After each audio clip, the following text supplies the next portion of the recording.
everyone have a very nice rest. And it is a pleasure, really a pleasure, to introduce this day, open this day, with Professor André from ICMC São Carlos, USP São Carlos. We will talk about Applied Artificial Intelligence Research Center, our making space. Thank you very much. Can you hear me? Thank you very much, Sergio. Bonjour. The idea is to carry on with what Fabio said yesterday. Fabio was talking about the first AI center here in Brazil, which was this center that he's coordinating, the C4AI.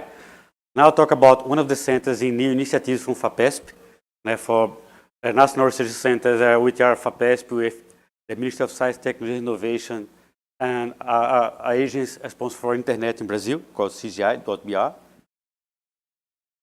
So with the outline, I'll briefly talk about the IARA. It starts with a center and then a network of small nodes. I'll talk about some projects we're doing in some cities in Brazil, some related initiatives and some projects which are somehow related with IARA. And I'll briefly mention what we do in this project. We're using automated machine learning to speed up the development of AI-based solutions. So this is the call from FAPESP for the new centers. The call was initially for 4 centers, then they decided to, given the quality of the proposals, to increase to 6 centers. And they are supposed to be in 4 different areas: health, agriculture, industry, and smart cities. And Roberto, please correct me, but 3 centers were approved in health, 2 of them also with agriculture, 2 the industry, and 1 smart city, right? Perfect. Which was IARA. And all these centers, they have public and private funding. And then there's another call for 2 more centers, which were cybersecurity and general AI, which are being evaluated. And what about IARA? According to the source of the funding for this center, it was agreed that half the centers would be the state of São Paulo and half the centers in all the states in Brazil. So we applied for IARA, for a research center hosted in the state of São Paulo. It's hosted in São Paulo, but as the theme in smart cities is important for all over the country, what we did is we create a network of small nodes or small sub-research centers spread out in all the 5 regions of Brazil, in most of the Brazilian states. So you have support when you submit a proposal from 8 Brazilian cities. In the center, you have participation of around 40 Brazilian science and technology institutions, most of the universities, with more than 200 PhD researchers. You have funding not only from FAPESP for the companies, but in different states, the fund agent for that particular state is also funding the project. And have collaboration with around 20 international universities and research centers. For the beginning, you define very clearly what would be the mission of IARA, would be to transform space, houses, bedrooms, farms, forests, in different technology and social levels by using technological tools associated with social policies to offer better services for the population. And everything attending the Sustainable Development Objectives of United Nations and transform space to offer efficient and effective services. And everything being equal, inclusive, responsible, sustainable, and based on scientific evidence. So you look at the sustainable goals.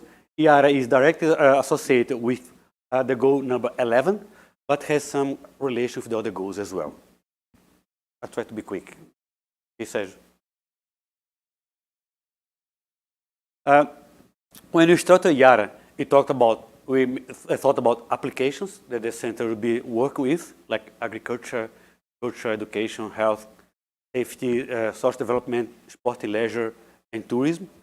It would be supported by some application for infrastructure, for energy, environment protection, mobility, telecommunications, and water and sanitation.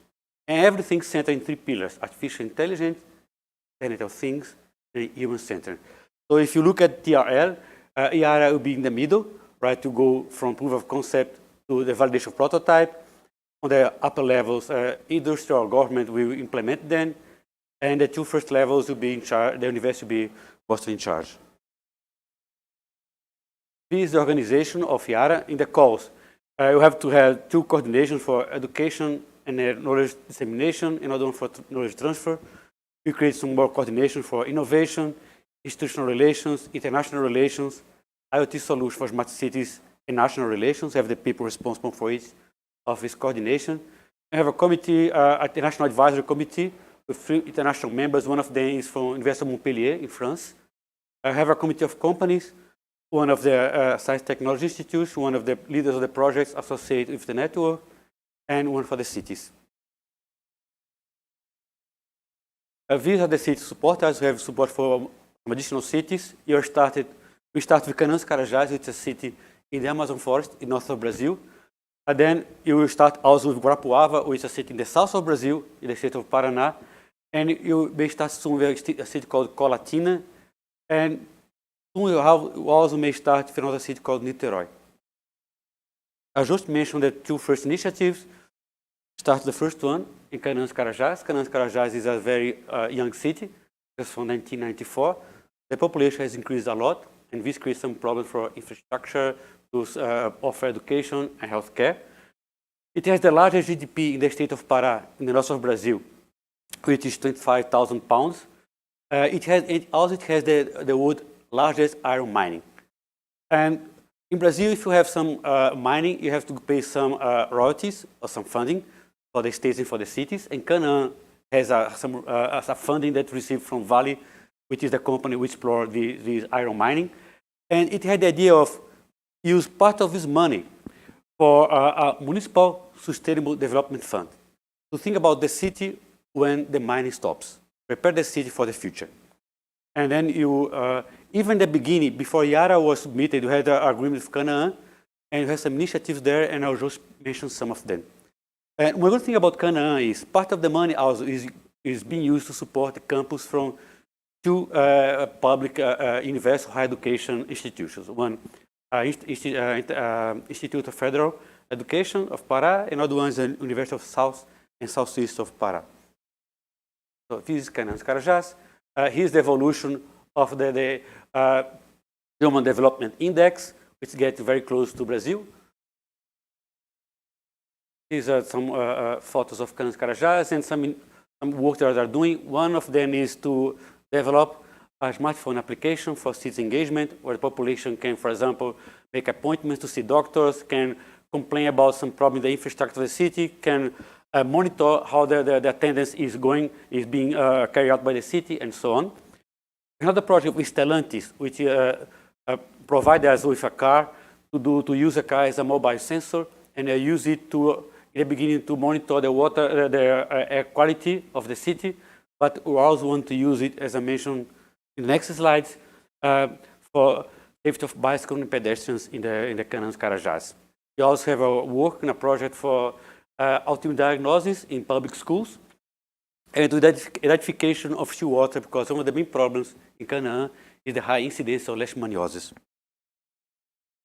The other city is Guarapuava, which is the south of Brazil. It has a higher AGI. Guarapuava is the place where the noise comes from the kind of a wolf called Guara wolf, which is common in the south and southeast of Brazil. It's an old city, oldest than Canaã. It was founded in 1810. It has around 200,000 people. And like Canaã, it has camping for 2 public universities, 2 education institutions. And in Canaã dos Carajás, we were lucky because some businessmen got together and wanted to leave something for the city. And they decided they're going to fund a health project initiative in Canaã dos Carajás. So what are they doing? They are constructing a hospital and a research center, which will be associated to work with IARA for healthcare. So the idea is to work with digital health experiments, mainly for rare disease and complex disease. We are going to start with cancer. We want to have some personalized medicine. What we want to do is we want to predict when someone is going to have a particular disease. We start with cancer. We want to predict in 5 years you may have cancer. So let's start treating now or change your habits now so you can either reduce how strong the cancer or avoid it. So for that, you are following 5,000 people, getting data from these people for 15 years, and every year you have 1,000 new people being monitored. So this is the construction of a research center for cancer for research. This research center is finished. They also put the equipment. And this is the hospital that's being constructed. So the idea is to combine data from different sources. Data from physical conditioning, daily diet, metagenomics to analyze the microbiota from the intestine, genomics to look for relation between the human genome, human nutrition, and health, and oncogenics to study of the genes that are related with cancer. So this project has started, and now we have upgrade because we have agreement with Guarapuava to have all the clinical data, all the medical data from the whole population. Another project we have is the Ministry of Science, Technology, and Innovation is a platform called Inteligentes, where we monitor the cities in Brazil to see how smart they are. So this project starts with the institute called CTI, now is IARA with RNP. What are doing IARA, you are doing the data intelligence, to analyze the data and propose some indicators. For that, you have a researcher who is a member of the ITU, with agents from the United Nations, who is planning or decide about good indicators to evaluate smart cities all over the world.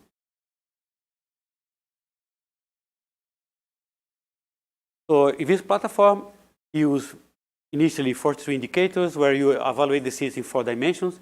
The first 3 are dimensions that are used by ITU, and then a 4th dimension was included to see how good the cities are to manage themselves.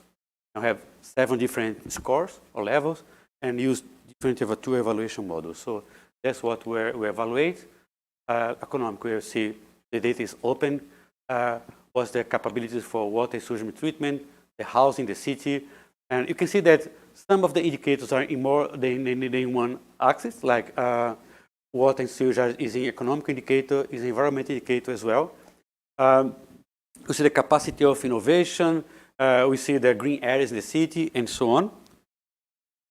And for the quality of the management, see the strategy of the city administration, the infrastructure provided, if, for example, if they make the data available, how the internet condition in the city, how digitalized are the database, if they are open, transparent, and the services that they offer, and how the city monitor what's offered to the population. So this is just a view of how the platform works. This is the first version. We are working the second version of the platform. Here are some projects that are indirectly associated with IARA. We have different IARA, for example. We have one in e-government. We work with the Brazilian Chamber of Deputies to do some sentiment analysis to see what the population thinks about the laws that are being discussed in the Brazilian Chamber. We also have another work with the Brazilian Chamber of Deputies to, whenever a deputy wants to propose a new legislation, we see which legislations are affected by this new legislation. For that, you use text mining. We have some initiative about mobility. We have 2 projects with Stellantis. One is for more interpretability to guarantee that when the car sends the data by internet, the privacy is protected, and this data is analyzed in a responsible way. Another one with Stellantis team is a telecommunication company. I think it's an Italian company, but the biggest share belongs to a French company, is to identify the risk of pedestrians crossing roads and to avoid accidents. And the same you do for bicycles as well. We also did some work to optimize the time for aircraft for landing and takeoff of airports to make the best use of the roads in the airports. We have a project submitted with IVL and Sabesp to use intelligent sensors to evaluate the quality of the water using novelty detection or continuous learning. In health, we have more projects. One of them is not IARA, but there's a big intersection. Is a project from USP. It's called Heterogeneous Data Integration for 1KD. The idea is to use data from different formats and different sources to monitor the cognitive function of children. I'll talk a little bit more about this project in the next slides. Another one is the medical school of Ribeirão Preto, is to identify regions of the brain where you have to remove if the child has a dysplasia or epilepsy, so you cannot remove too much, not too less. I have a project as well for cancer diagnosis for transfer learning. with Barreto Cancer Hospital. Another project with the Medical School in Ribeirão Preto and the Faculty of Dentists for Unicamp in Piracicaba, which is for head and neck cancer diagnosis. The idea is to initially give the dentist a mobile so they can take a photograph of the tongue and they can have a pre-diagnosis to send to a medical doctor who can work more sophisticated knowledge to diagnose the cancer in the tongue. And also start to work with IARA, which is the School of Science and Human and Exact Science of USP, and the Medical School of USP in São Paulo for autism diagnosis. And finally, we have a project UseNAS with a neuroarchitecture search with 2 universities in France for iterative index of medical images. And finally, we have one project with Tsukuba in Japan to simulate what's the effect of some actions in the city, like I want to build a new road, what would be the effect. For example, Canaã want to build an airport, so what would be the effect of the airport in the, not only in the traffic, but also in the quality of life around the airport. And you had 3 projects of energy. One of them finished. The first one was to predict the price of energy in the Brazilian energy market with CESP, who's a company from the state of São Paulo, and a startup called Volt.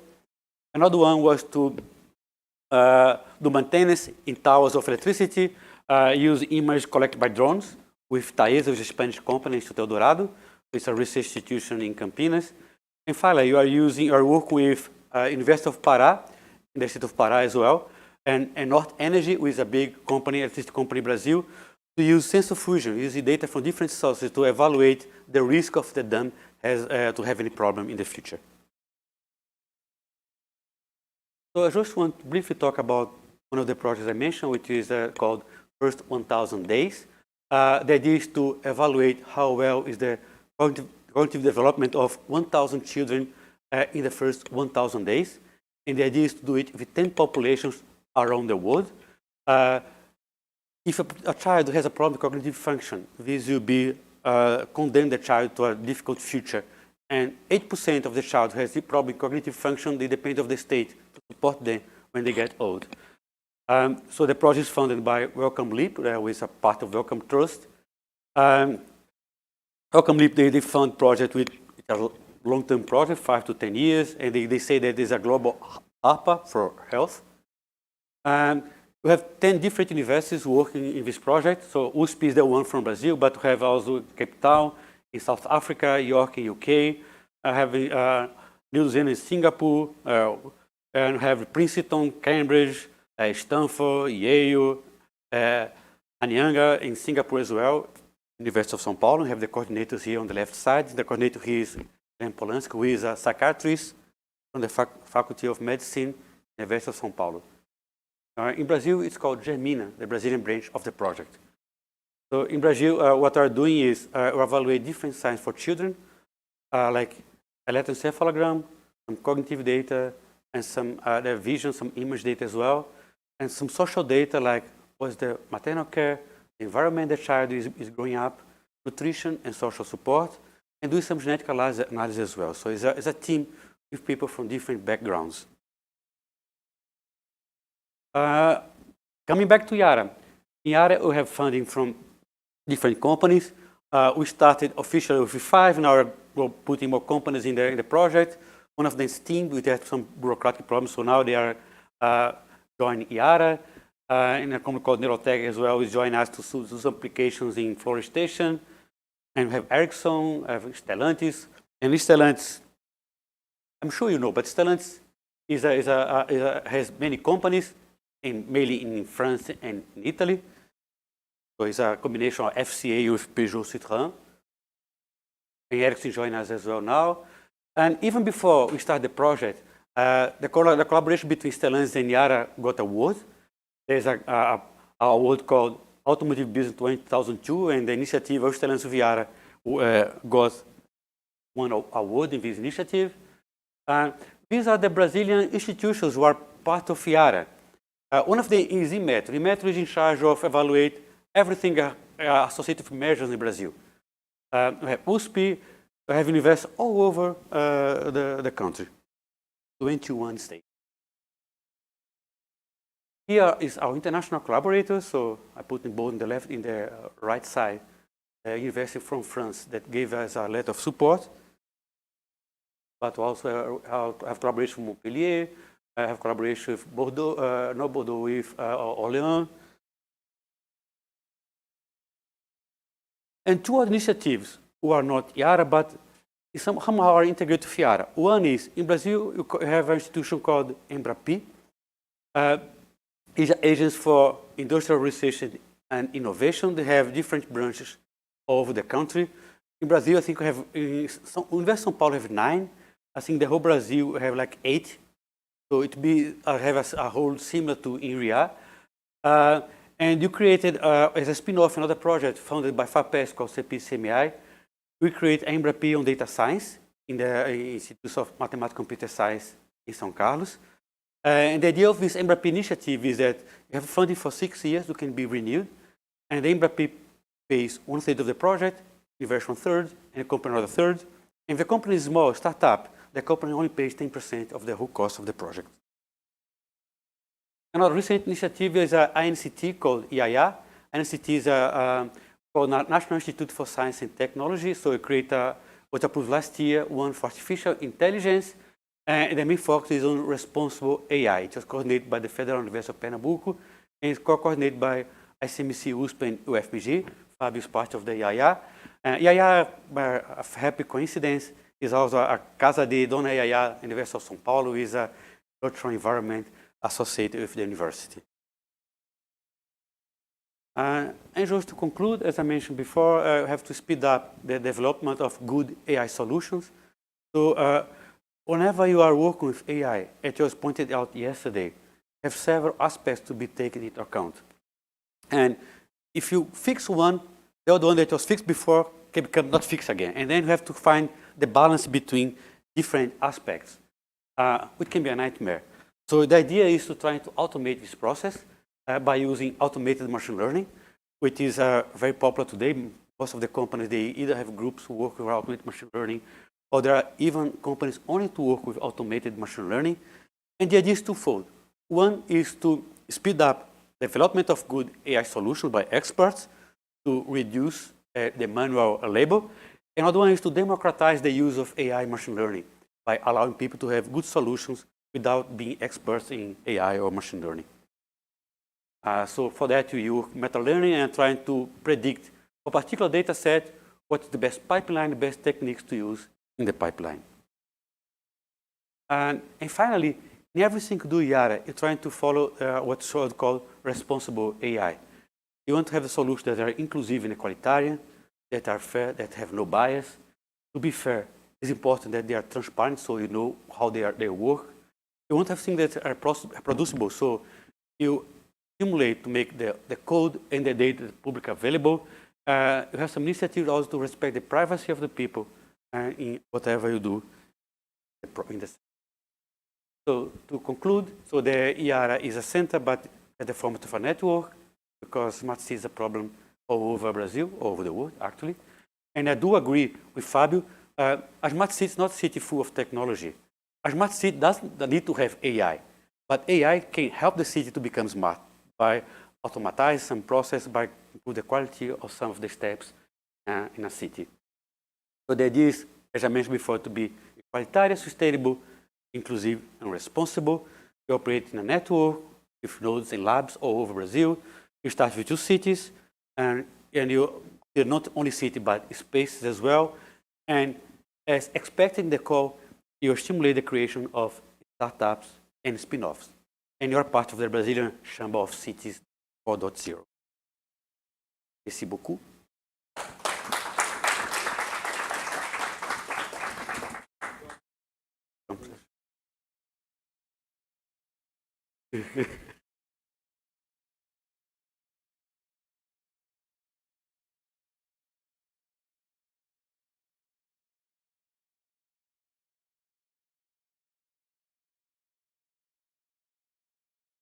Yes.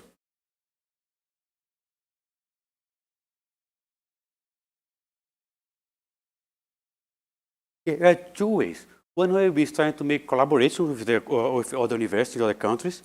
So you can have some additional funding for exchange students.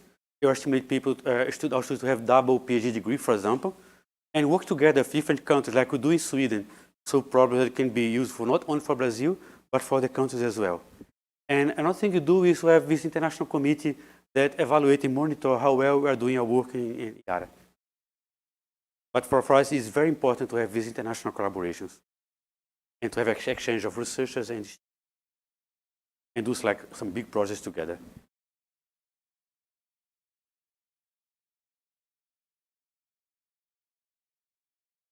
Yes?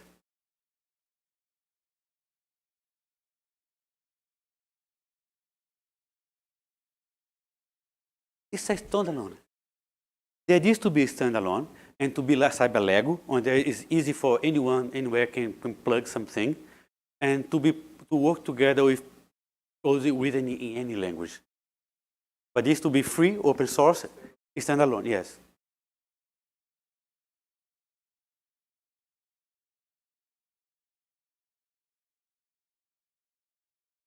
Thank you very much. Thank you.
Eu vou apresentar um pouco a nossa política de apoio à cooperação franco-brasileira nas áreas da ciência e do ensino superior. Essa cooperação... estou falando em português. I'm really sorry. I'm going to switch now. I am in Brazil, that's why. Sorry. And I don't like English. I am French, you know. I'm kidding. Sorry. So I will speak about our scientific cooperation and academic cooperation inside the French embassy in Brazil. We have what we call a Cooperation and Cultural Action Service, SCAC in French. And as Sergio told you, I am Nadège Mézier. I am attaché for science and technology in the Consulate General of France in São Paulo. As you all know, we have a long-term relationship and cooperation with Brazil. Cultural, scientific, and academic areas.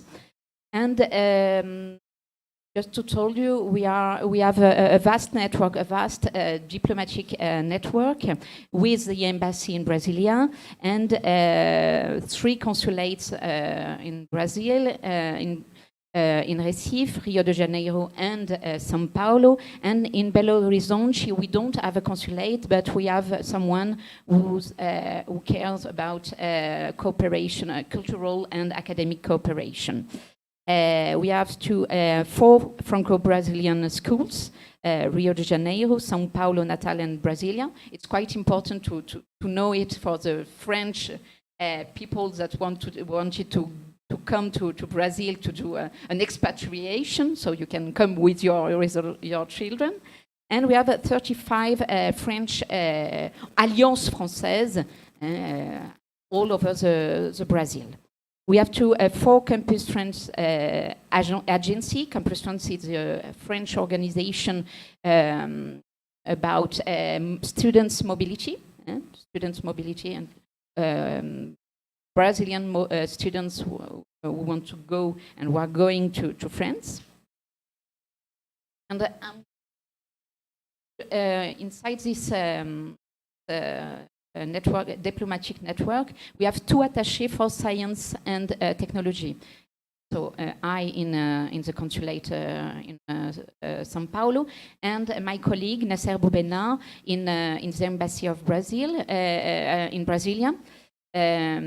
And Nasser is attaché for science and technology, and he has another mission about health, because health is a priority for our embassy in Brazil. And innovation too, okay? We are so 2 attachés, and we have a conseillère scientifique, a scientific counselor.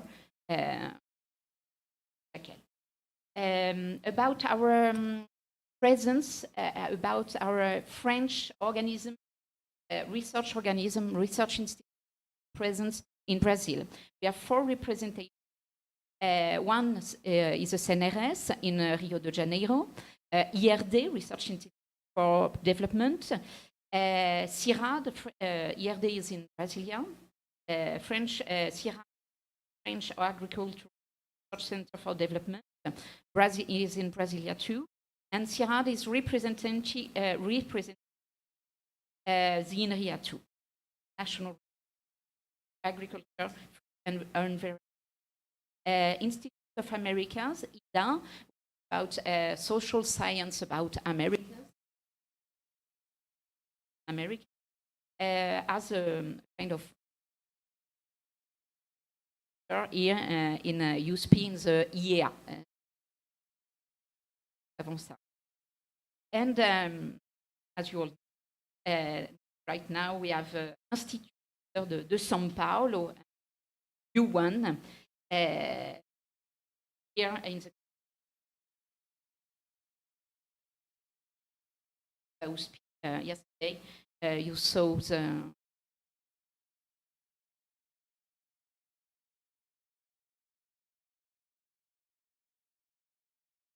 so what we do in the scientific cooperation.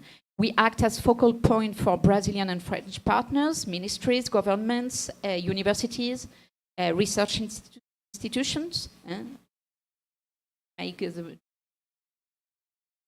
bridge between the 2 sides, Atlantic sides. We are making a science news bulletin.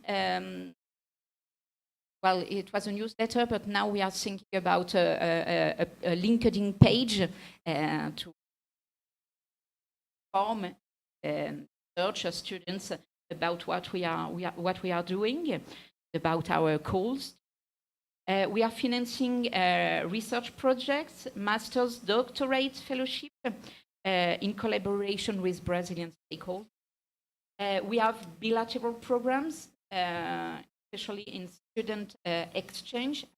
About this later. We have academic chairs, one in Rio de Janeiro, the other one in the state of São Paulo. I will talk in Minas Gerais. Now, since last year, we have one academic chair to Pernambuco, the University of Pernambuco.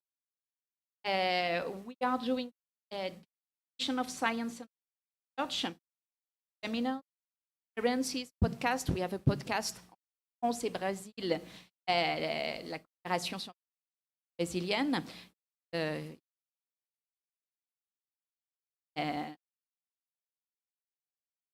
Years old. Some cafés scientifiques, especially Brazilian, Richmond. Researchers are research. We are doing networking events, as yesterday night in the residence of the and we have focus right now France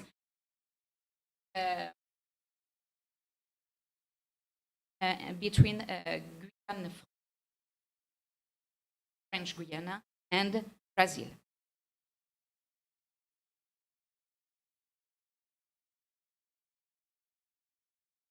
I'm going to talk a bit about the bilateral programs, and I think for you guys it's the most interesting.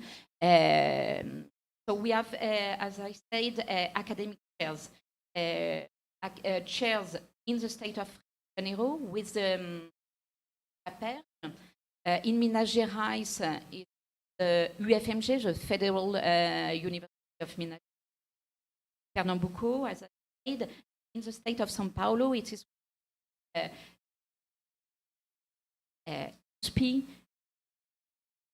IME-USP. Each year, it's about 10 chairs. What we are calling chairs, mobility of researchers, French researchers, and in the other side, Brazilian researchers. So there is a reciprocity in the mobility between UNICAMP and UNESP, between 20 days and 45 days of mobility. Okay? So you have two partners, one partner, the French partner, coming here, and the Brazilian partner go to the institute of the French partner. We have this program quite well-known, CAPES-COFECU, about joint Brazil and the team. In the beginning, the CAPES-COFECU was created to stimulate doctoral formation in Brazil. But now Brazil has this formation, so now it's more about research projects. Teams are researchers, doctoral students, postdoctoral. Oldest academic CAPES are commemorating 5 years. I see in the end of the year we are doing an event in Brazil. 5 years. And the CAPES-COFECU permitting fellowship for students, postdoctoral, to do mobility between 1 week, 2 weeks for researchers, and some months for the students. A new call was just launched, and the deadline is 5th of May, just to let you know about all disciplines.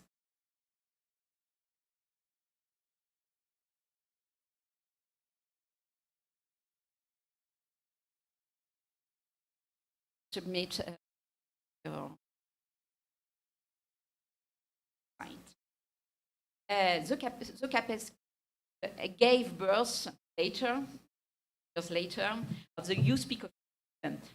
So it's the same model, but just for researchers, professors of exactly the same model, but it's of a cube. So the researchers of P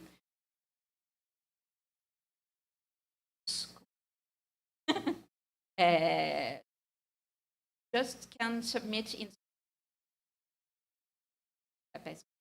both. You are lucky. I have two programs.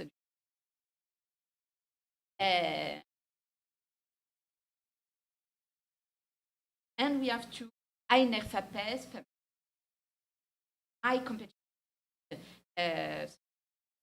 INER, our national agency of research, and FAPES, the public foundation of the state of São Paulo, for researchers in the state of São Paulo. These research in July. I wanted to tell just a bit about programs of fellowships. Not all will interest you, but that you know and you can talk about. We have a program of fellowship for mobility for master's degree in the second year of the master. It's co-financing by the embassy. The student has to have a certain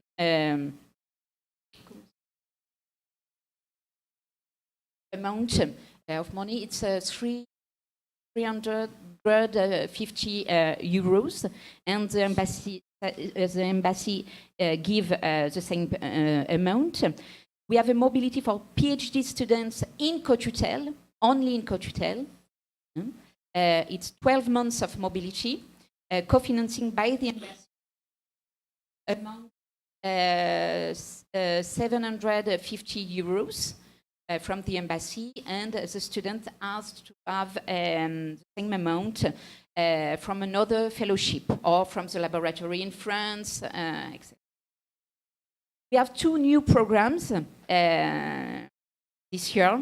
The program Guatin, it's about mobility for only for autochthonous students, indigenous, as we say here in Brazil, in master and PhD degrees, and it's a full fellowship. This year, it's a pilot program. We'll see what will happen with this new program, and it's with a few universities in Brazil. USP is not inside, but Unicamp and UFSCar for the state of São Paulo are inside this program. And we have another program too called PER. It's mobility for PhD students in ecology and environmental sciences in all over the Brazil, and it's a full fellowship. And as you all know, we have two other programs well known too. It's Brafitech for students engineering, and Brafagri for students in agronomy studies. And USP has a lot of projects inside the Brafitech and Brafagri. We have two regional programs. Just to let you know, because I don't know if it will fit inside, but important to have it in mind. PREFALC, it's a program in France, Latin America, and Caribbean. And we have three partners, one French, and two partners from Latin America and Caribbean area. And the program is for in order to create a master formation. And we have Climat Sud, Matam Sud, Sicam Sud, the same model, Climat Sud U1, it's a climate, it's about studies on quite interdisciplinary project considered, including social sciences, mathematics with Matam Sud and Sticam Sud. As the PREFALC, you have to have a French team and two other Latin American teams. I think that's it. Merci.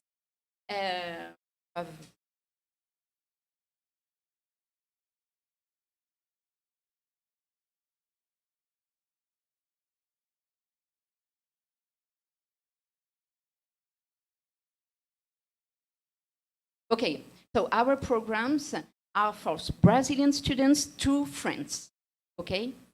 Only Brazilian students with Brazilian. Yeah. But absolutely.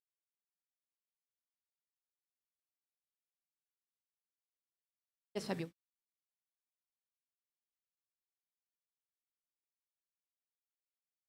Well, I can share the PowerPoint. You have a lot of information. Campus France site.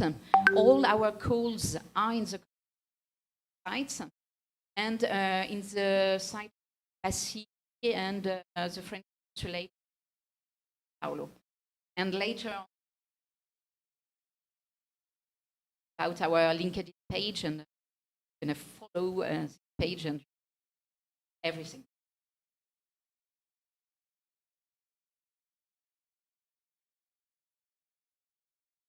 Yeah. At least 2 countries. It can be 3. Yeah. More. 2 and more. 2 or more. Yes. I don't know if. No, there is no.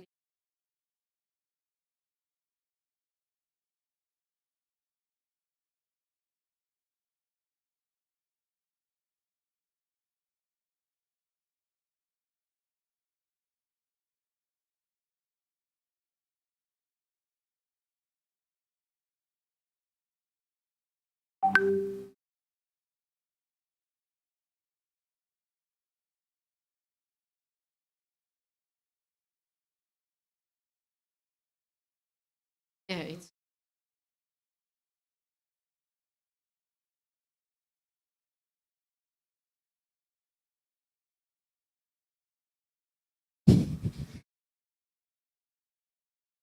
A comment, your last comment. But yes, I think it's the idea we can.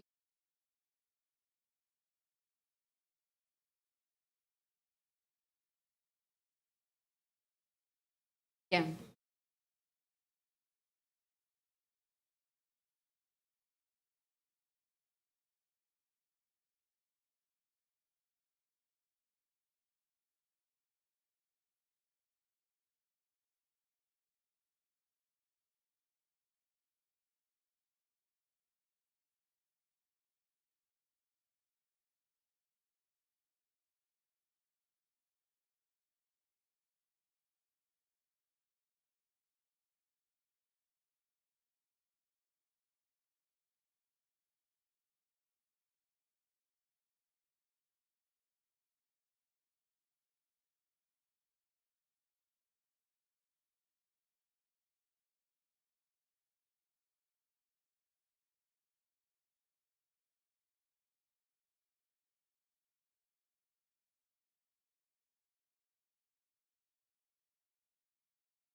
Then Inria will be next, so I'm just going to there. I just wanted to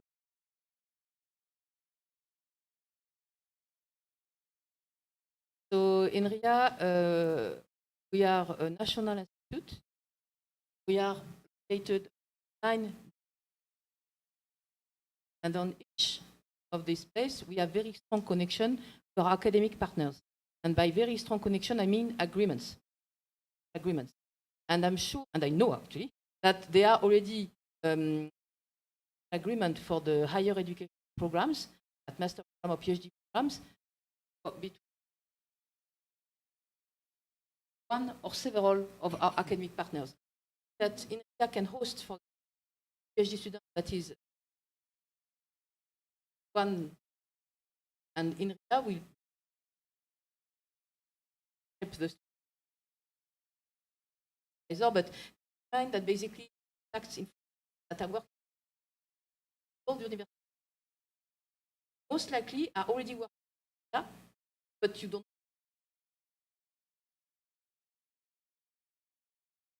You are already working researcher on this map. I mean, you have the logo of the universities, but depending on the area, we can give you the names of the universities. And Inria is really having a strong policy. Encouraged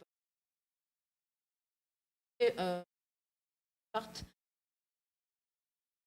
And the second point I wanted to mention is because it's known for those of you yet, that at Inria, you know, 9 departments. We have a very specific project team or getting. So a project team, the 4 that is, of course, by the research. They can be research.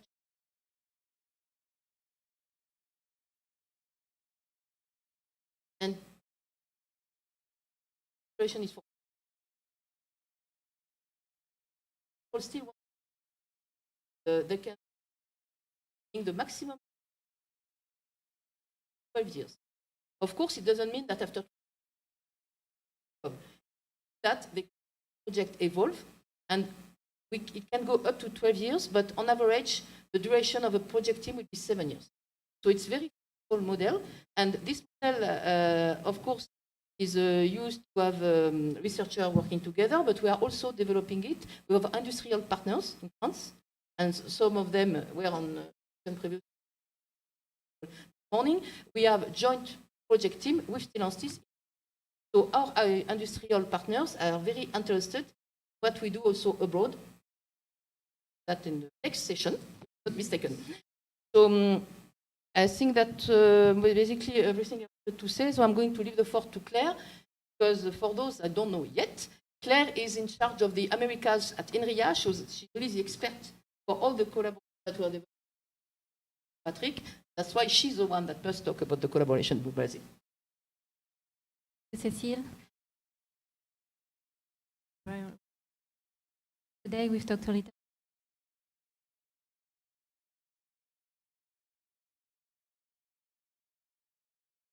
based of the NCC, create a network of collaboration inside the partners, MP,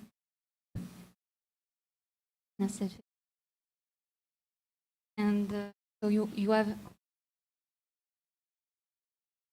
support you with will focus on several of them and be of interest for you. Program, very successful, very popular for a researcher. It funds a bilateral project between Inria team and the Brazilian team. It funds the mobility of researchers, students, but also workshops in France or in the country, in Brazil. We publish each year an annual call for select this project. The next call will be published soon, end of June, beginning of July. And yes, it's from 10 to 13,000 euros per year during 3 years. And now we have 10 ongoing projects. And for this program of associate team, we have collaboration. We have past collaboration with FAPS Brazil, In 2019, we had 2 projects co-funded with FAPES. And we have renewed our agreement this year. So we expect with the colleagues to have a new joint call in the frame of sprint program of FAPES and associate team from Inria side. And with FAPES, FAP of Rio de Janeiro, we are trying to do the same to renew our agreement. Another interesting program is Inria International Chairs. It allows Brazilian researchers, for example, to spend time in Inria project teams. So since years, we have this program for advanced researchers who can spend 12 months over a period of 5 years. So the researcher with a team, which we call him or her, choose a calendar to spend, for example, 2 months per year during 5 years at Inria, or a longer period, 2 times during the 5 years. So it's a really interesting program. And Frédéric Valentin from LNCC, who was here yesterday, maybe you've met him, was a laureate of this program in the past years, and allowed to foster the collaboration with several teams of Inria teams in Sofia and Montpellier, and also allow us to strengthen the partnership between Inria and NCC. And currently we have another Brazilian researcher, Eduardo Uchoa Barbosa from UFF Fluminense, who is a laureate also of this program. And last year we had created a new track, which is starting Inria International Chairs for more younger researchers who can spend between 6 to 9 months in Inria team over a period of 3 years. And the calendar for this program, the next call will be published soon, in the coming weeks. And so this is Inria PIs who submit the application. So feel free to be in touch with your collaborator from Inria to use this program.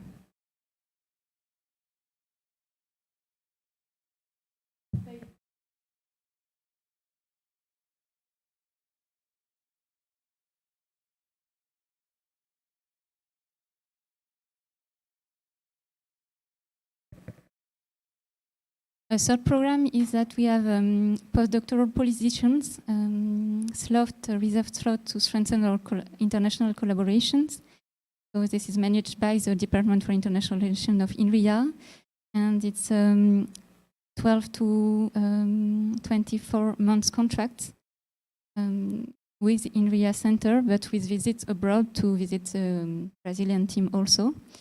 And application shall be submitted soon. We will have a call to a researcher really soon to know the result before the summer break in France, and to welcome the postdoctoral students at the last test on November. And currently we have 2 ongoing postdocs in the framework Inria Brazil program in 2 centers of Inria. So it's a successful program for Brazil.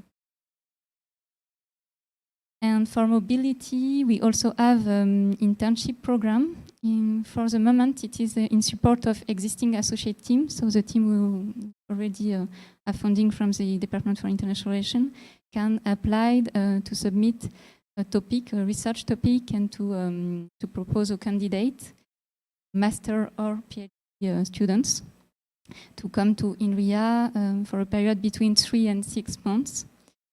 But we request a co-funding, because at Inria, according to French law, we can welcome the students and give to him a gratification, which is an amount, limited amount of euros. So the students may have a co-funding from a Brazilian or another source of funding.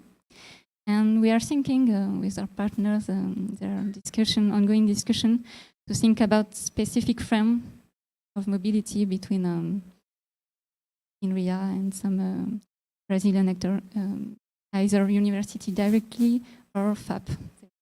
Ongoing discussion about this. And to finish, Nadej already told us about the AMSUD program. Maybe a few precisions for France. We have the participation. It's an initiative from the French Ministry for Foreign Affairs. But we have CNRS, CNRS and Inria participating to ICMC program and MATM program, and IRD, Inria, and CIRAD participating to Clima MSUD program. And from Brazilian side, it's CAPES, which gives co-funding for the teams. And the ongoing call deadline is 17th of May. It's really soon.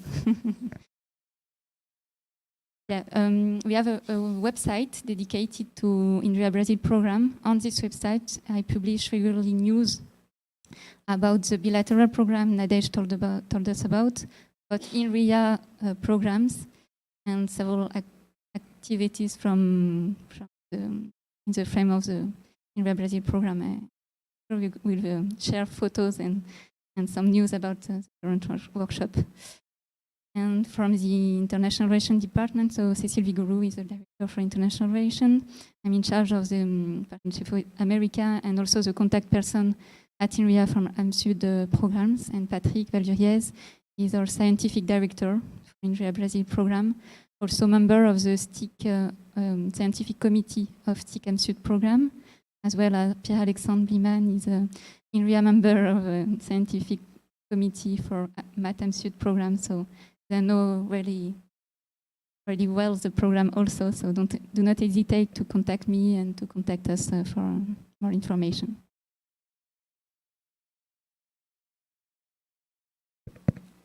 Questions?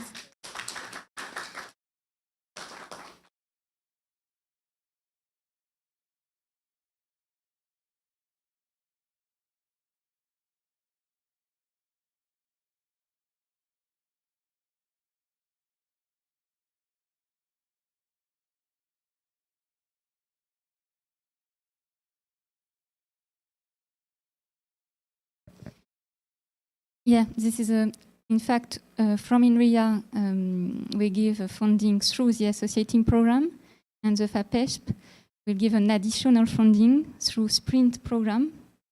But for the same project, we have an evaluation, a separate evaluation, and we share after the results, and we choose to select some joint projects. Inria funds with the amount I presented, and FAPESP is funding as its own funding. Gives its funding to the team. Yeah, there are two different submissions, which are the results, and two different ways to give the funding.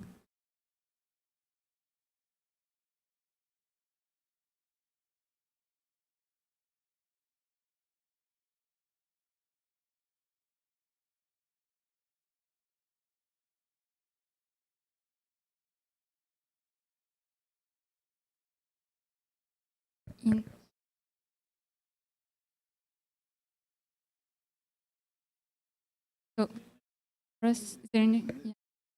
Yeah.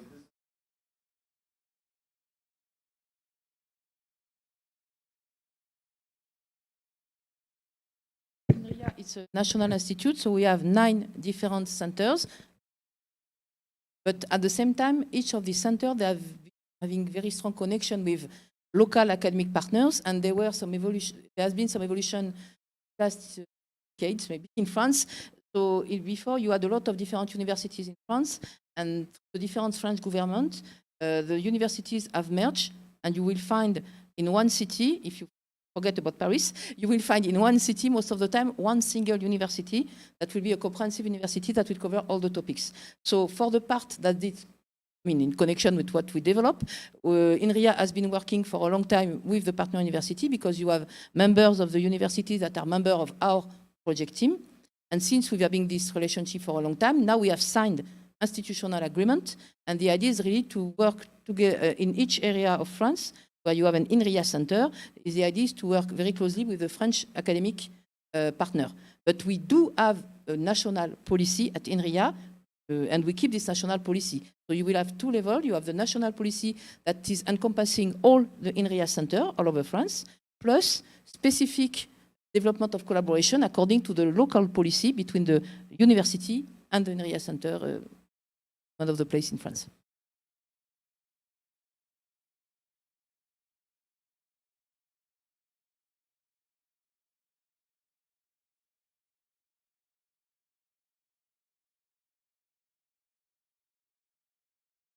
For the moment, no, we don't have any discussion with the FAP from the Northeast. In the past, we had a framework between CNRS, Inria, and all the FAP, and CONFAP was managing it. For the moment, it's not in the project, but we can keep it in mind for the future. We start with Rio and São Paulo. It was long enough to renew the agreements, but maybe in the future.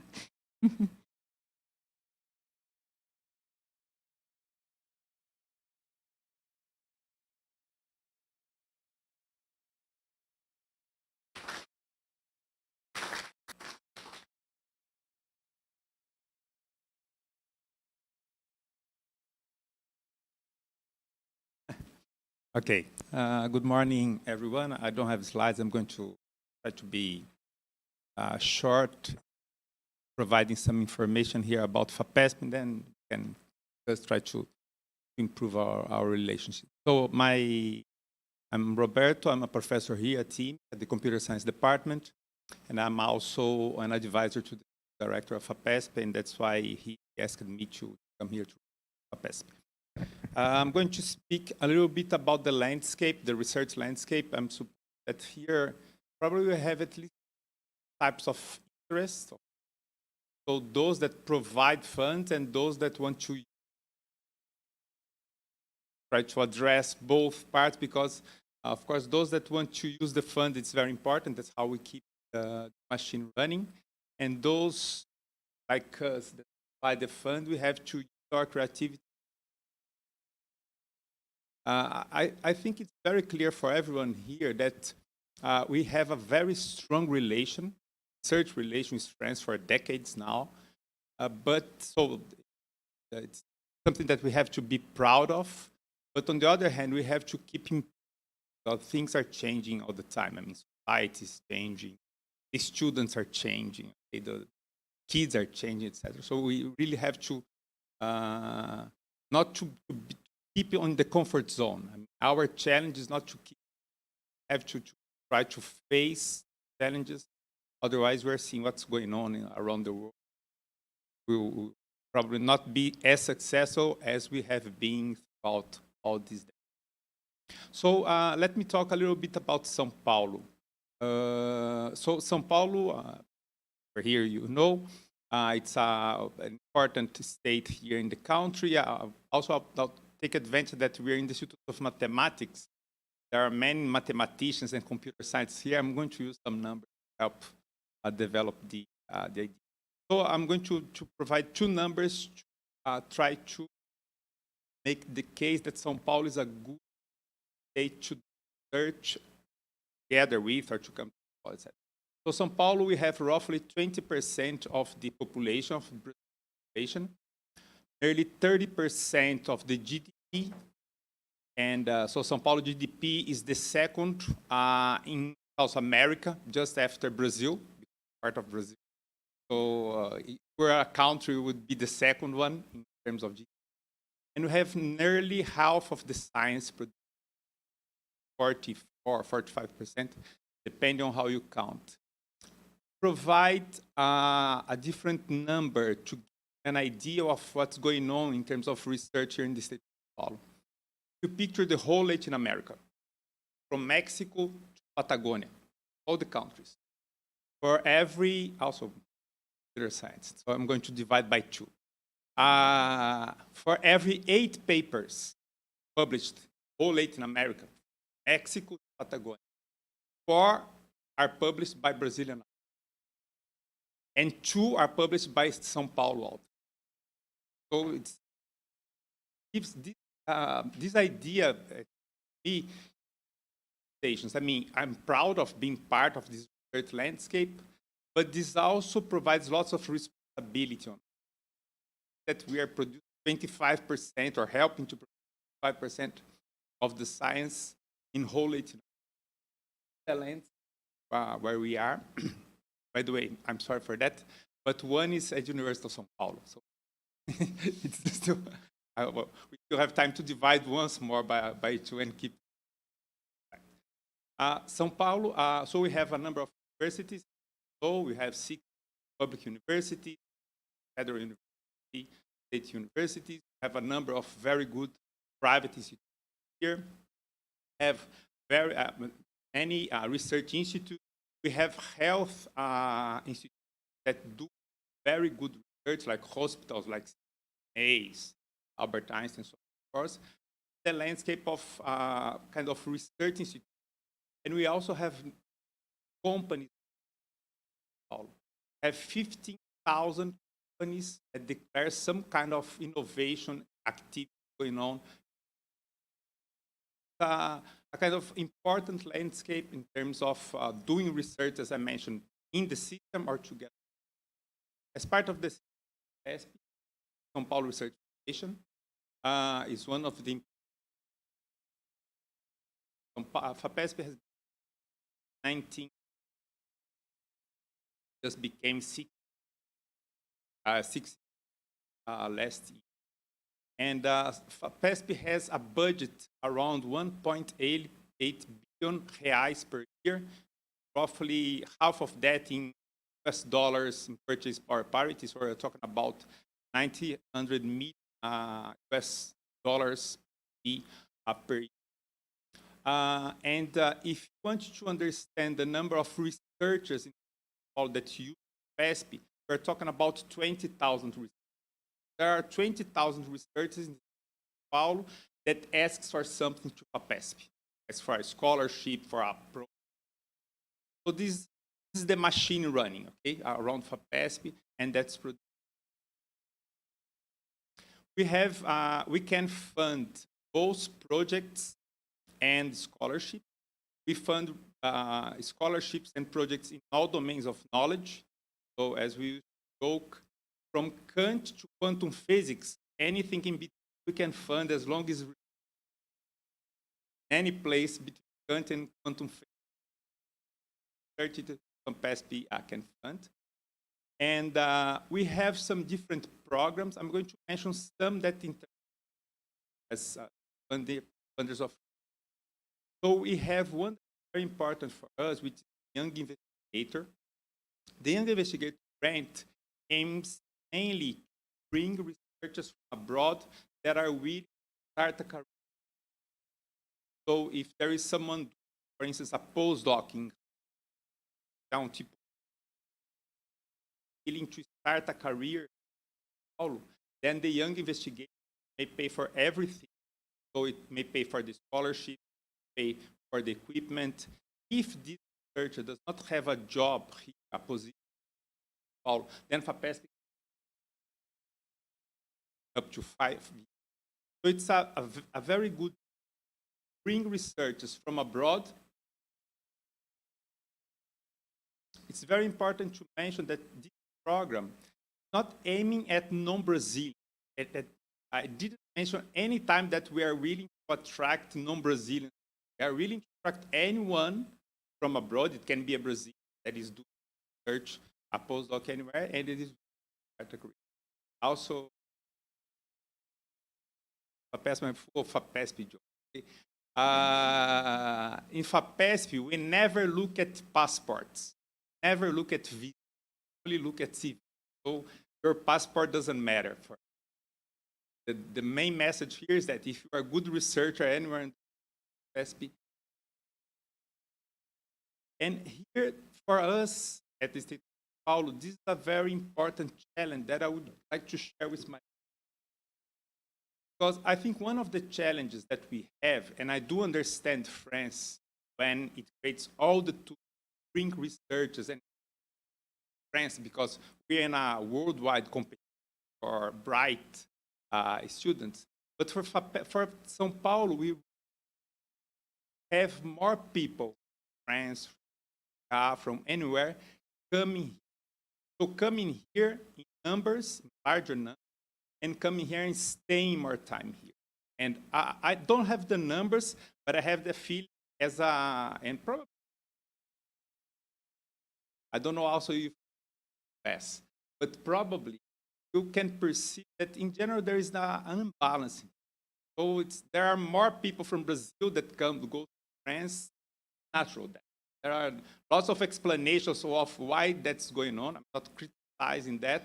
But I'm just mentioning that this is a challenge that because for the state of São Paulo, machine that I mentioned, search machine that's running on maximum volume for years.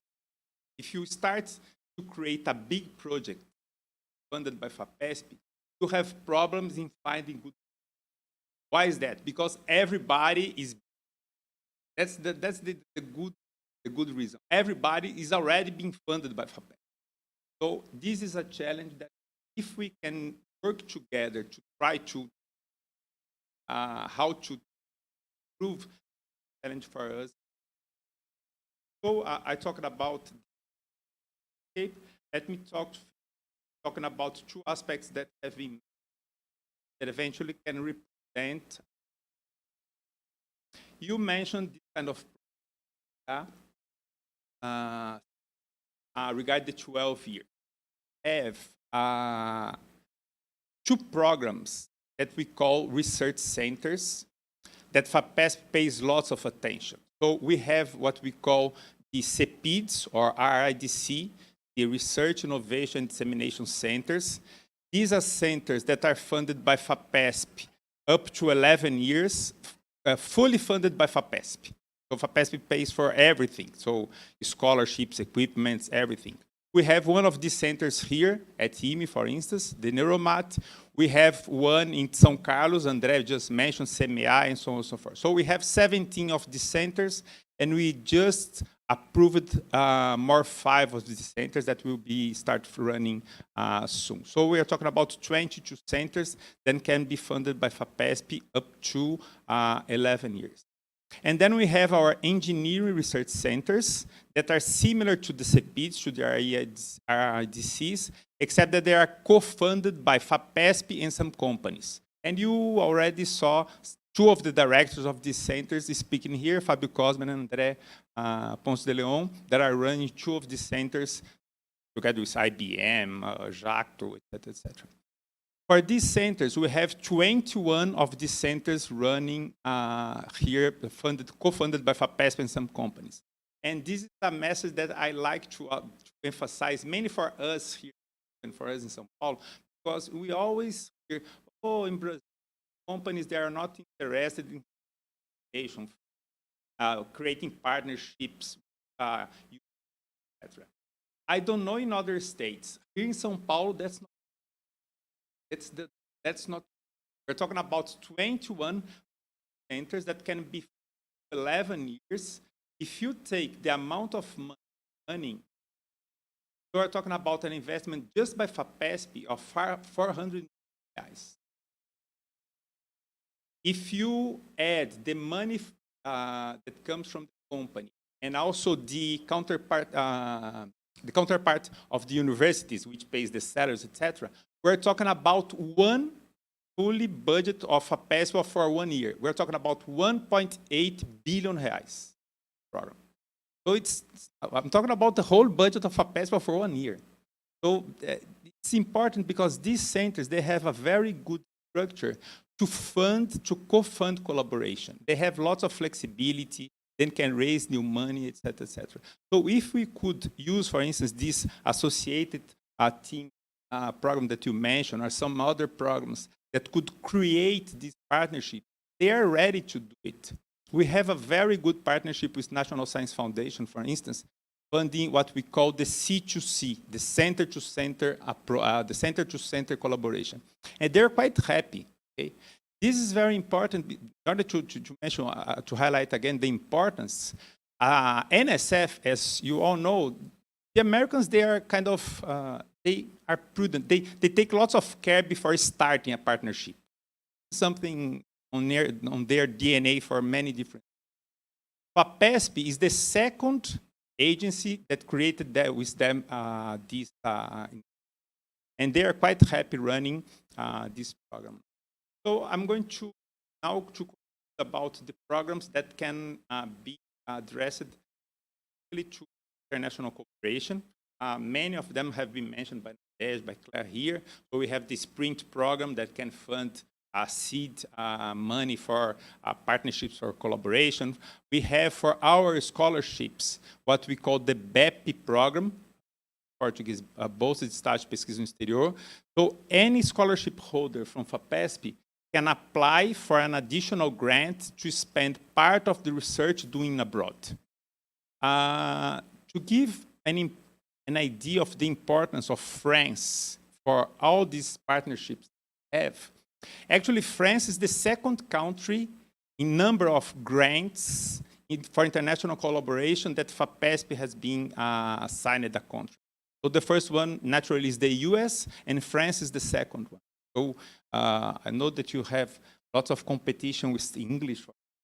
England comes in 30.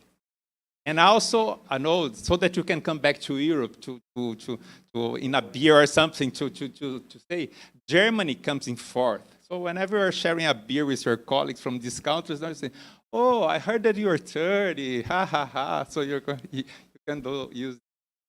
So all these programs, for all these programs, FAPESP has already funded 24,000 grants. So I'm talking about grants for the earth, scholarships, etc.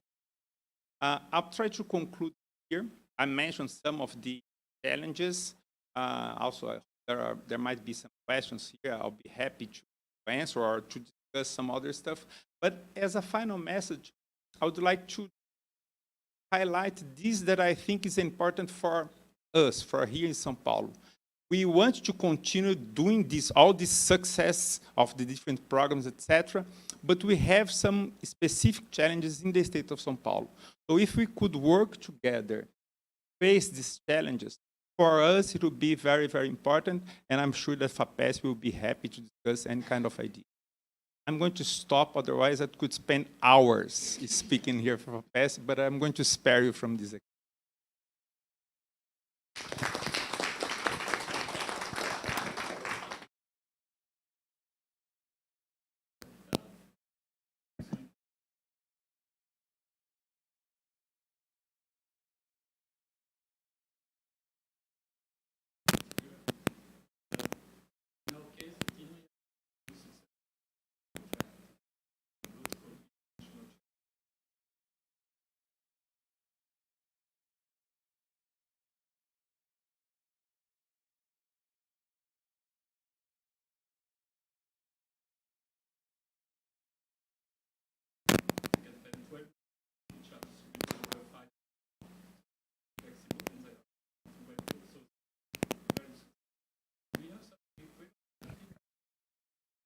Thanks for asking. Yes, we do have it. It's called the SPEC, the São Paulo Excellence Chair.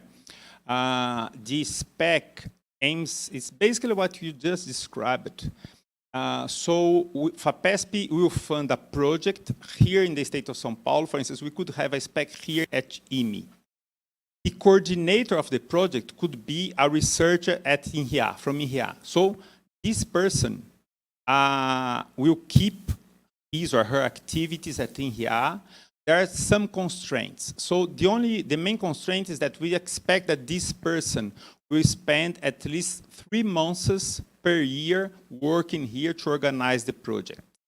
It doesn't have to be contiguous, in the sense that it could be, for instance, 1 visit of 3 months, 3 visits of 1 month, 12 visits of 1 week, or whatever, if you want to earn miles or flying or something like this. It could be anything like this. In this case, FAPESP will pay for everything for the project. I'm talking about equipment, I'm talking about scholarship, consumables, etc. And the university will pay for the salary for that part.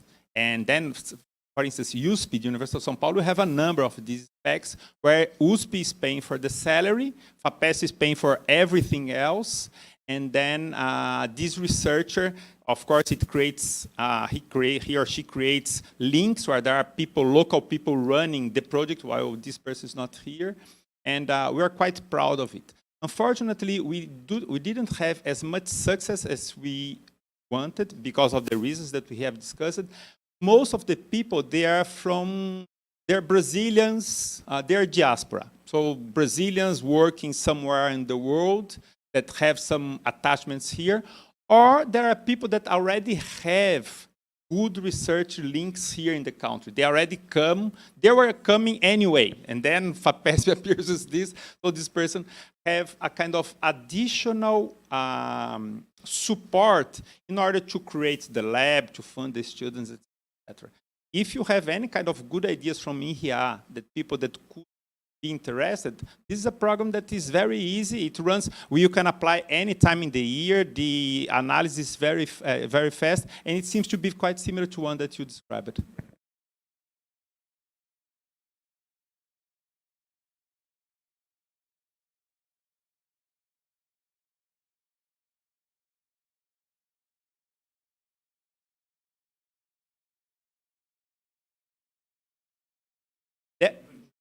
That would be great, but my experience that we cannot advertise as much as we can, but if by discussing here, we can think about, oh, I know that Jean Paul, he loves Brazil. He would be interested in doing that.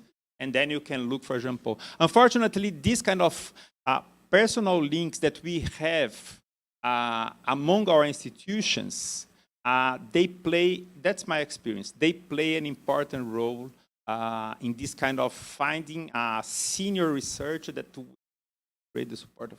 But of course, we can also do this kind of generic advertising. Very good idea.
So I apologize. I didn't mention any kind of agreement between FAPESP and the French agencies because Nadège and Cécile, they already mentioned, Claire. We do have agreement with INR, for instance. I have an INR project with actually Isabelle Bloch from Sorbonne, one of these FAPESP INR. We have for many years avec le CNRS, I'm mixing all the languages here. I apologize for that. We have with Inria, INSA, we have a number of different agreements with specific institutions that are running quite well, by the way.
our institutions, IME-USP, how can make an agreements, what are possibilities, so we can do the next step, as Roberto mentioned, both sides. So we have Professor Sérgio Provença. He's the president of the International Agents of the University of São Paulo. We have, just a sec. Okay. And we have Patrick Valdurias, pardon, Rodrigues from Inria, and Cecile will join us soon.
So sorry for my mistake in the.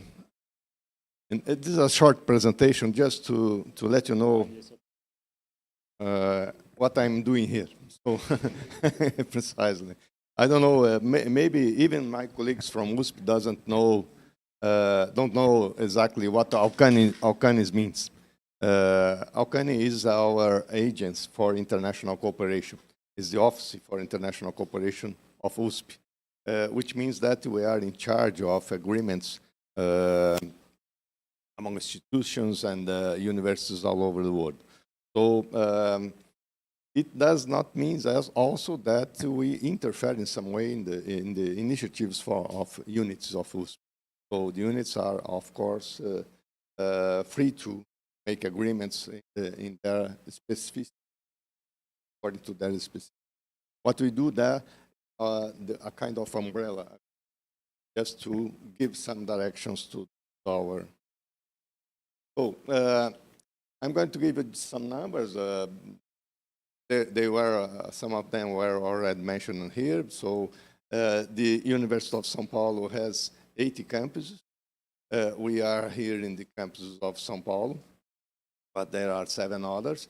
São Paulo State has 45 million inhabitants. 22% around the population of Brazil, 3% of the area, and 32% of Brazil. These are the names of the cities hosting campuses of our university. We have autonomy in terms of financial administrative, and we are institute free of tuitions. It means that the students don't pay anything to study here. We have 48 units, what you call units, among faculties, schools, and specialized institutes. 5 hospitals, 67 physical libraries, 90 museums. These are the faculties, schools, and institutes in our community. As you can see, you have 3 schools of medicine, 3 dentistry, 3 engineering, 3 physical education, sports, architecture, 2 institutes of mathematics and computer science, and so on. So covering all the fields of knowledge. So this is, of course, there is a huge amount of possibility. This strong part of our. So we have around 60,000 students in the undergraduate programs, around 28,000 students in graduate programs. And if you sum up this and plus the special students that are not covered, special students means students doing some kind of course for a certain time, we arrive almost to 100,000. 5,000 faculty and 30,000 about staff. This something about our agents. These lines here are links among USP and institutions all over the world, which means agreements done. This is our acronyms. AUCANE means Agents for USP, for Cooperation, International and National Cooperation. We are here in the building. This close to the Innova building. Yesterday, we have our central office and 48 local offices. And our vision basically is internationalization as a strategy to achieve fundamental. That's why we are here, specifically because we are behind this workshop. Professor Sergio is one of our directors. I am the president. The governance of our agency has the president and 3 directors. Professor Sergio is, we are looking to have him there, is in charge of the international agreements precisely. And that's why he brought to us the idea to promote this workshop. Yeah, because you have already good links with NRS as well, so we like to improve our relationship. So I'm going to skip some slides because I just want to quicken as much as possible. So these are some international goals in our university. What is basically for me is to enhance students' learning.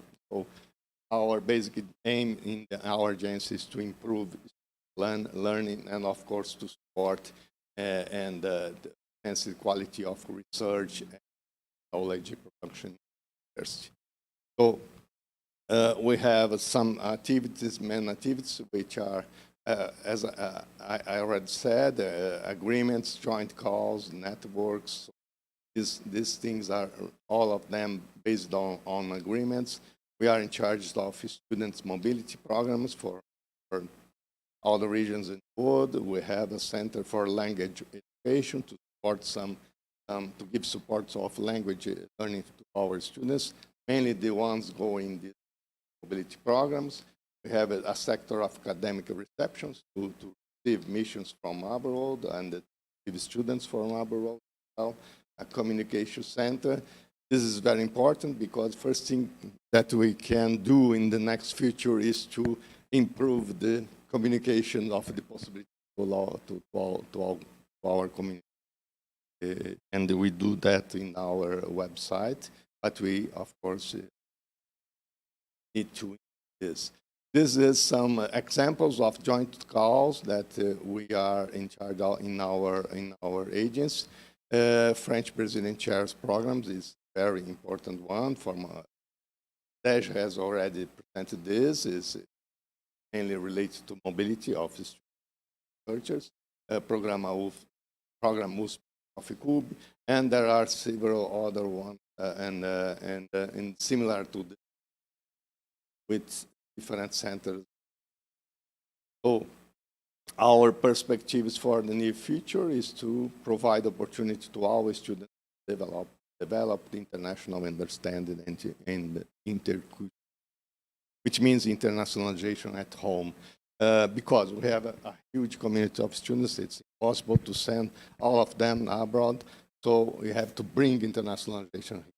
So that's the idea, so bring it so to support more agreements, more researchers from abroad, more students from abroad,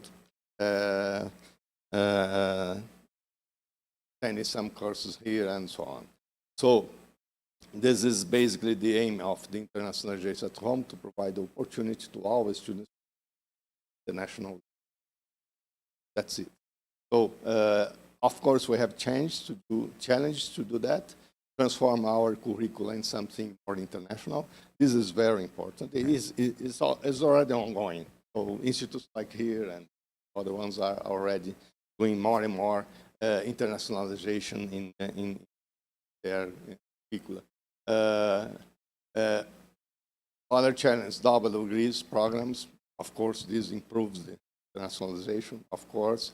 And we have to do some, we are doing a continuous evaluation. What are the results, the information for our unit. So this is basically something about our agents. But let me just, if I may, sir, instead of you hearing me and to be, so I'm boring you with my speaking to you, is better to see a movie. The movie shows exactly what I did, much better because there is a music behind, and so sometimes better artificial intelligence than human intelligence. So let's see that, if it works. Let me see. So what should I do here? Recommended. Okay. Let me see.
So thank you.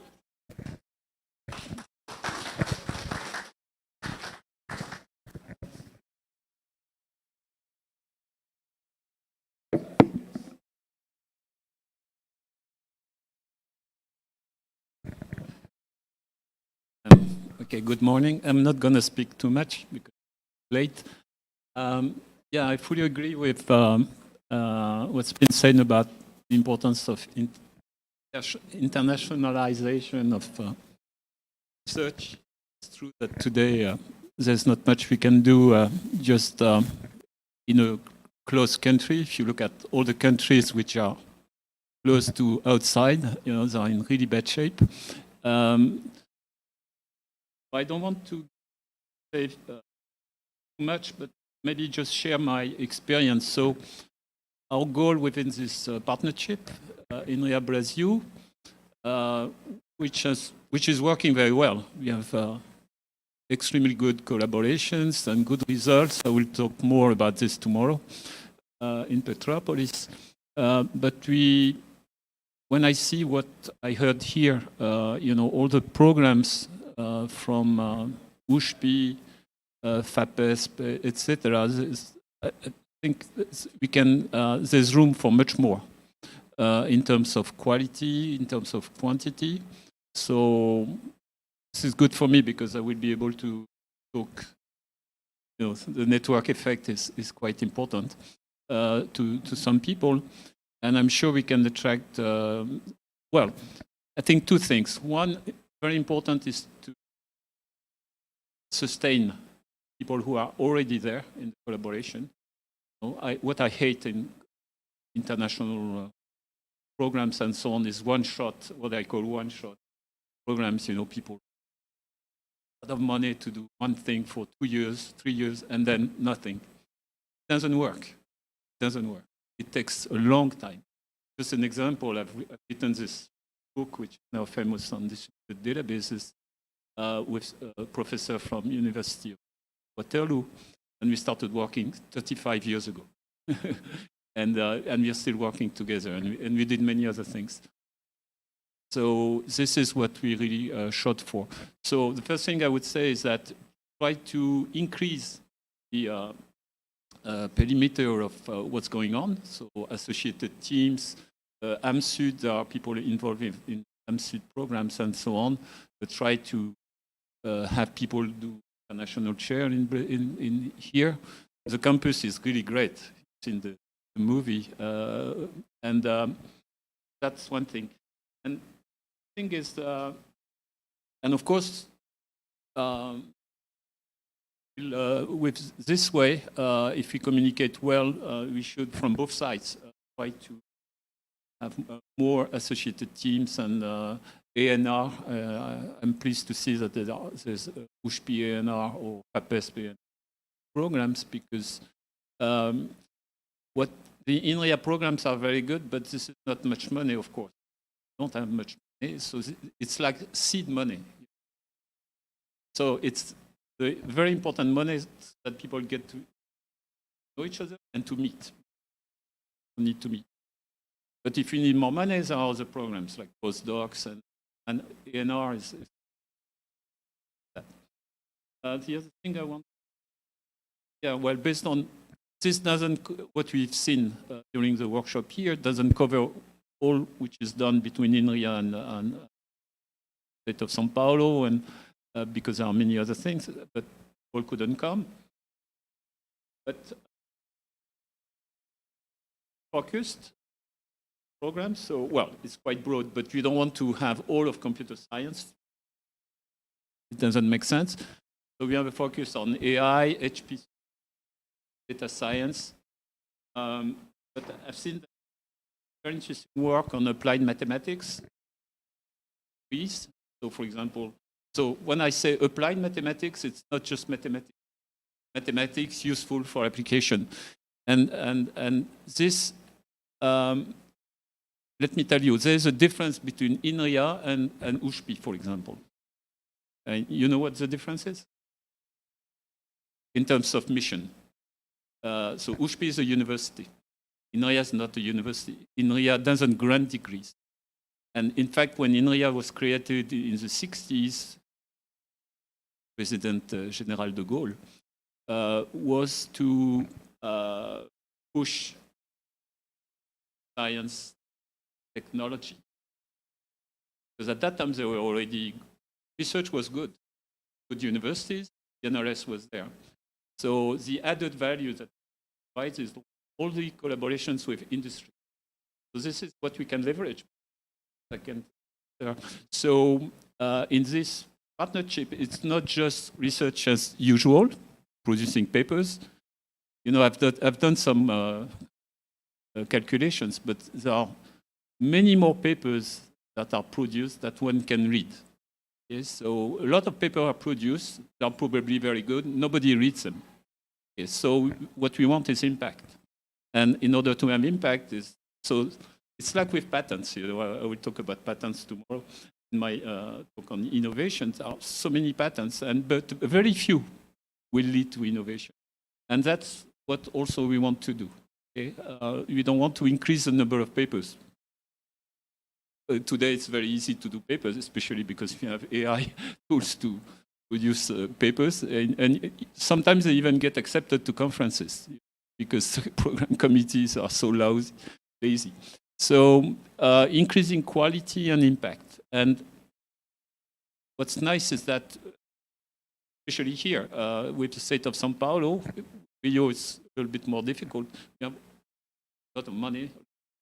We should take advantage of this. So that's all I wanted to say. It's one of, well, it's my goal, because now that I'm formally retired from Inria, I'm working on joint venture.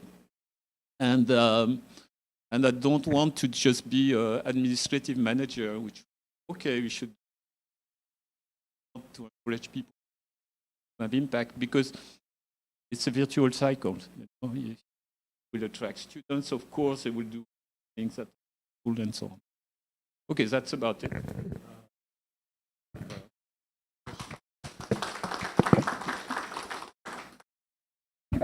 So any questions, comments, suggestions?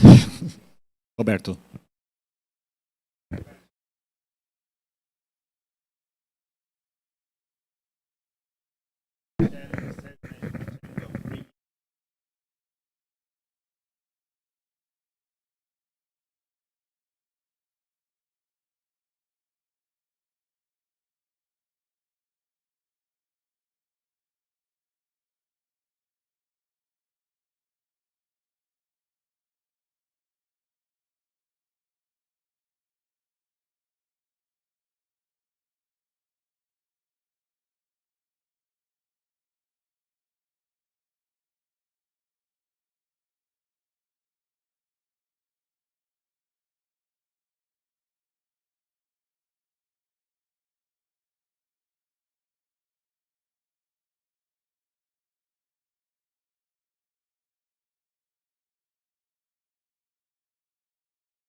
What I think we are lacking is because as a researcher, I received lots of mails with programs X.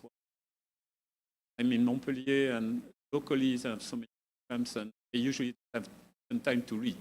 I don't have time to read.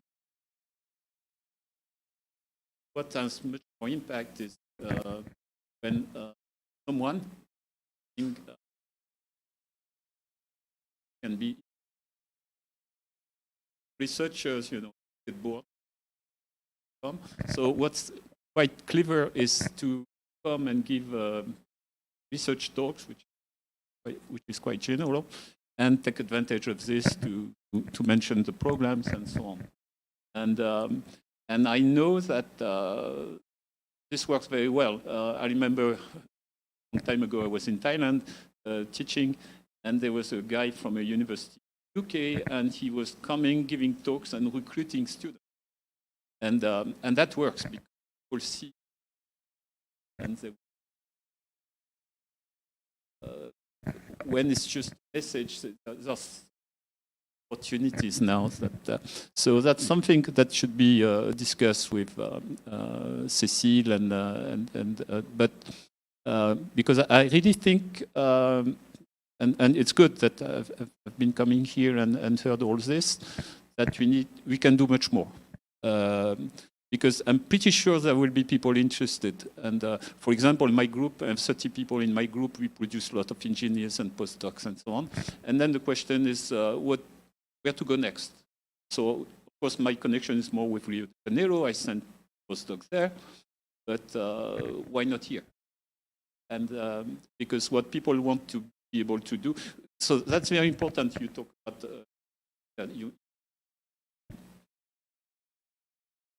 numbers, papers, Latin America, and how many.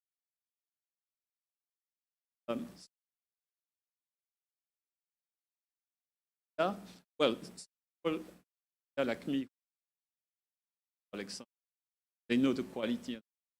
So the newcomers.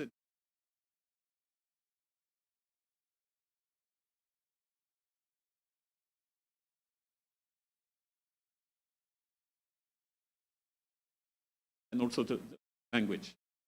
So that people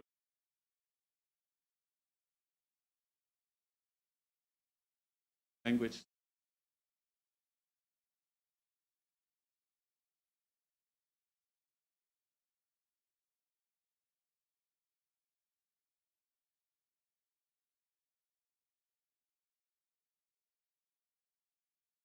Ways of increasing advertising. It's very hard to, most of you are researchers, well, all of you are researchers. It's very hard to, researchers can talk to researchers. So that's how we can improve the thing. But there's a lot of room for improvement. We can take advantage of this. You have some idea? Yes, just to comment, to give a comment.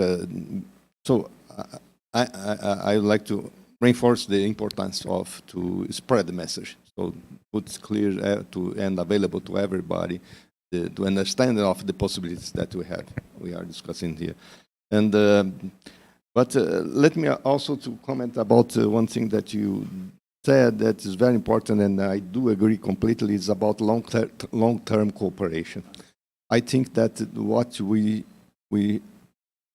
have to improve is to promote these possibilities for long-time cooperation. I am an example of that. I say that because I have more than 25 years of cooperation with French people in my field.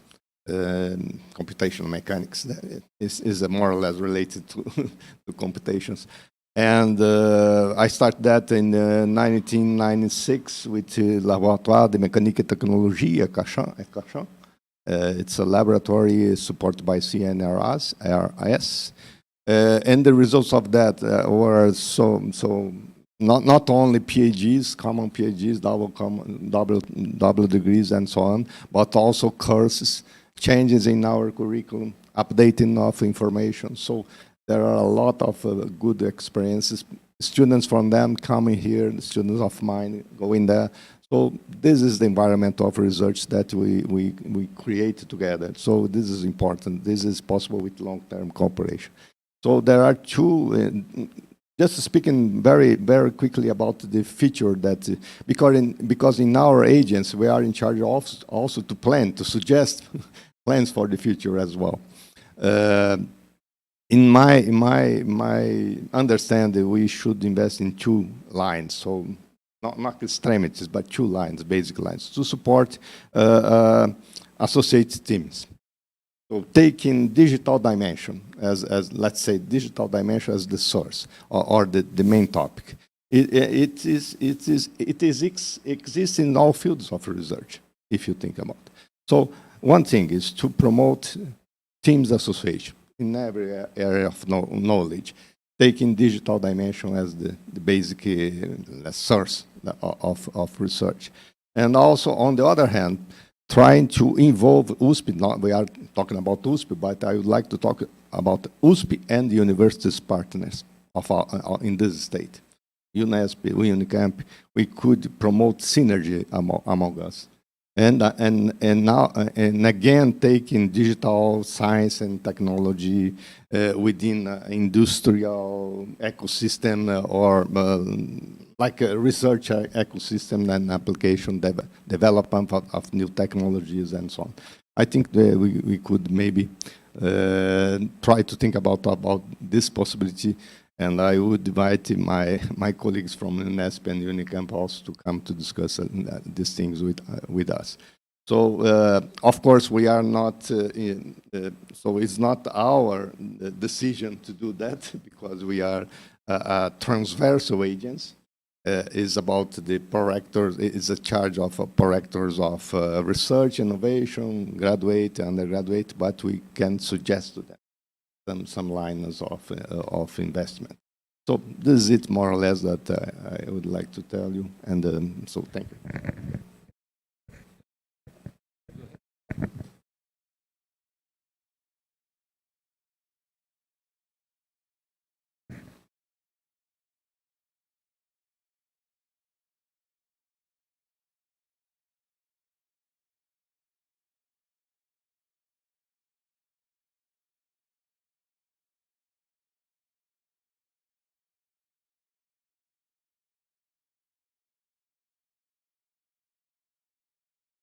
Oh, there are various ways to do that.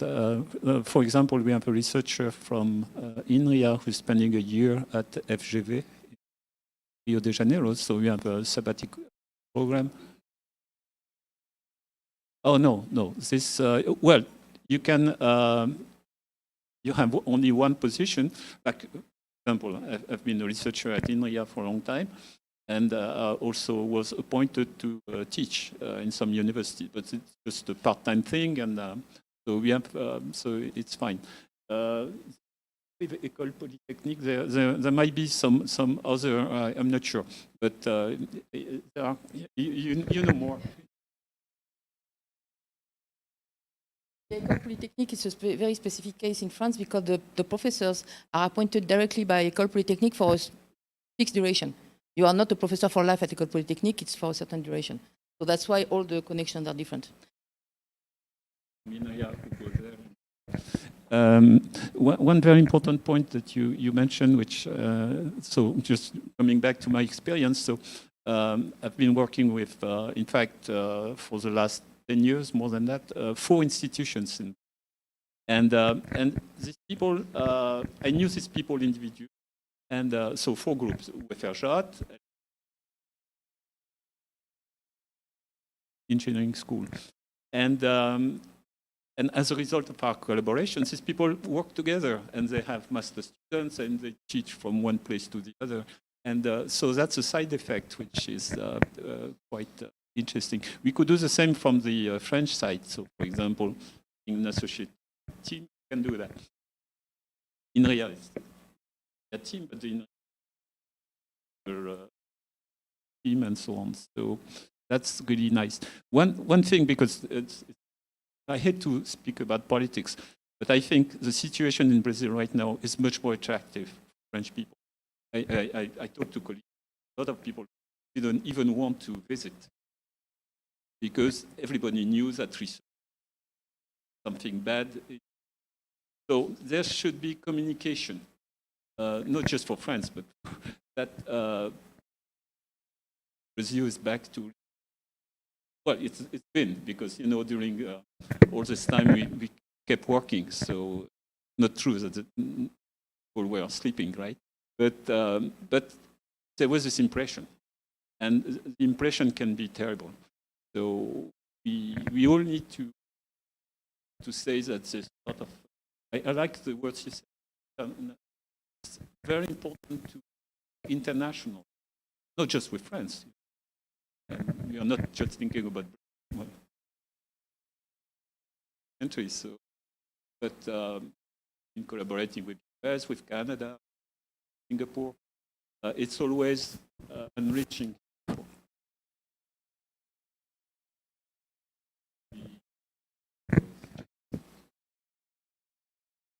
I would like to add a few words. Maybe I'm going to say things that Patrick already said, but I mean, better to say it twice.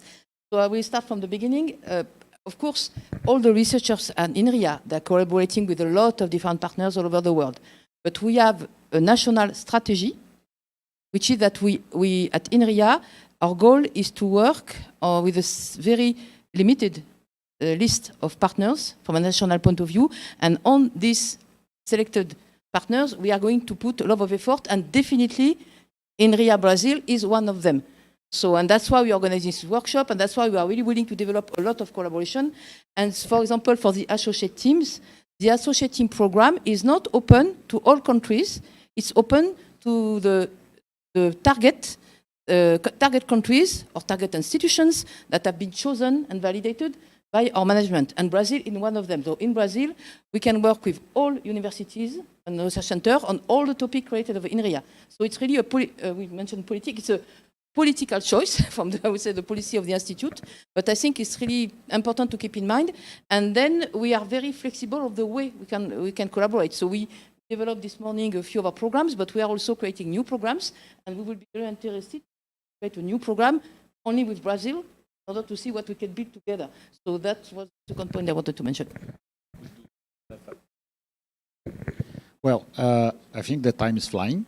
So just to close up, I think we have our homework to do to see the instruments that we have from the university, as Roberto said, to show off what it can do, what we can do together, what it can show to attract researchers, attract new postdocs or students, and how can we make it happen. So if it's research teams, if it's an agreement, if it's another program, I think that is our homework from here. You show off all the possibilities, and we can put together and make it thing happens, as Roberto says, attracting more researchers, more students, more postdocs. We are, well, in better times now, we are hiring, isn't it? Have open positions here in the university, São Carlos or UNESP. So this is something that we have to show up the world. So, and especially here, because it's a partner, as we are saying.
get ready for this last section. It was really a pleasure to have you all here these 2 days. I think it was very productive.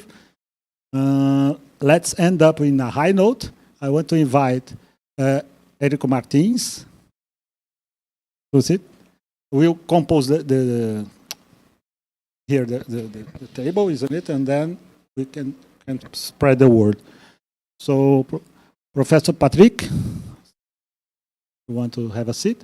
Professor Raul Gonzalez, that's Deputy Provost here for the university.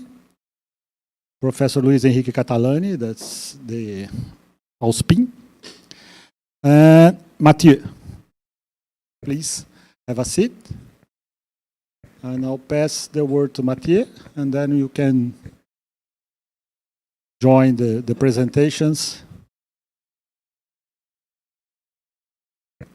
Thank you very much. Good afternoon, everyone. It's a pleasure to be here with you. I know we are the first roundtable just after lunch, so I hope we'll try to maintain you woke up. My name is Mathieu Leroux. I'm one of the founders of the French tech community in São Paulo. So I was invited to animate this roundtable and also to get the chance to present a little bit about what's French tech. So I'll start, if you don't mind, and then I'll let the real professor and scientist talk, because I'm neither of those. So I'm an entrepreneur, and I've founded different companies in Brazil. The one I am actually in charge of is called Le Wagon, which is an immersive coding and data science bootcamp, actually created in France, but I started the Latin American operations. And before that, I was working for Deezer, which is a music streaming business, where I started the operations in Brazil and Latin America. I have a background also in venture capital, so I've done my bunch of works around innovation on the side of trying to make money out of it.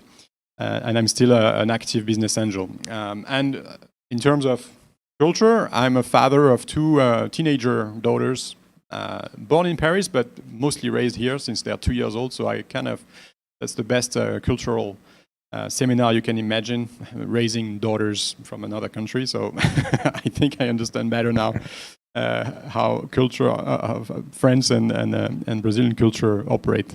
But the reason I was invited is because I'm one of the founder of, member of the board of the French Tech São Paulo community. So what is French Tech? For those who don't know about us, it's actually a community and a brand that was created in France to gather all people linked to France and linked to tech. And it's pretty active abroad, and São Paulo was one of the first historically community to be a candidate and to obtain a label. And what do we gather here? A lot of very interesting people, because we have subsidiaries of French tech companies, so the likes of Ubisoft, BlaBlaCar, Webedia, Gameloft, Equative, which supposedly the founder of the Brazilian was supposed to be in my position today, but I'm substituting for her, Lara, and other different companies, and still coming in, the last of which, Swile, for instance, in the fintech space, recently arrived in Brazil. But we also have Brazilian startups that were founded by French citizens. So probably the most famous one is Logi, which is in a logistical space. But also one of the recent one is Daki, and also the app that you can order food in 15 minutes, this kind of stuff. And we also have the Brazilian startup where the founders are alumni from French university. So maybe the most famous one is Wildlife, but also Solfacil, which is a company in the solar panel space, or Revelo, which is an HR tech. So what we do is really try and organize this community around events and opportunities of networking, so people don't feel completely lost when arriving to this huge country.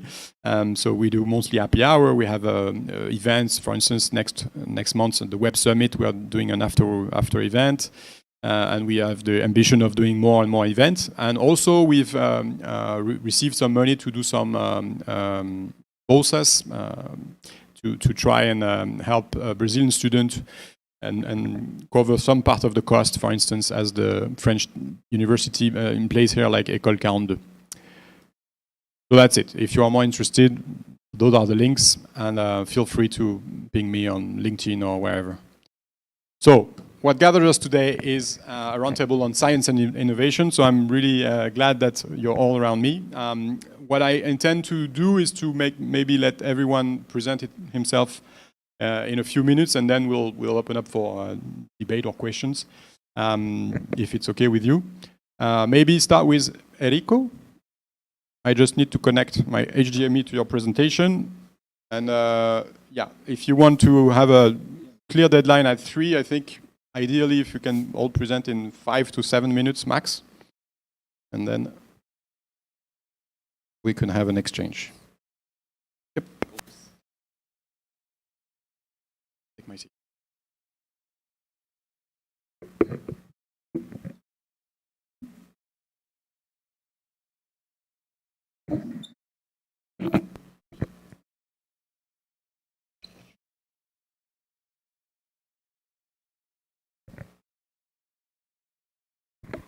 Okay, so good afternoon, everyone. Thanks for the opportunity to be here. My name is Enrico. I'm from Stellantis. Okay, I'll try to be brief because I know that our time is limited here. Just to introduce myself quickly, I'd say that I started in USP, São Carlos. So I graduated in electrical and electronics engineering there. Fortunately, I have a professor here from the past, like 20 years ago.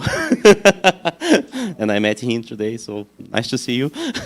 Okay, then I started working with embedded software development for powertrain systems. Okay, so I started in Delphi, then I worked for GM, came back to Delphi, and then I started my career in Stellantis, where I work mostly with R&D development, but also with some innovation projects. Okay. I'm married, I have a small baby. I'm not sleeping a lot on the last months, trust me. Anyway, but the point is that last year I started a new role in the company where I'm working in a very disruptive project involving AGPC, involving EA, and other very key subjects that we can discuss here. Obviously, not in all details, but we can discuss a little bit. Okay. I think that some days ago I received some key questions in my email. Then I'm trying to address these questions. So, for those who are not familiar, Stellantis is a house of brands. We have 14 brands around the world, 4 brands mainly in Brazil. Okay, and then just talking about some innovation experiences from the past. We worked, for example, with the University Federal from Pernambuco in order to develop advanced algorithms focused on engine diagnostics.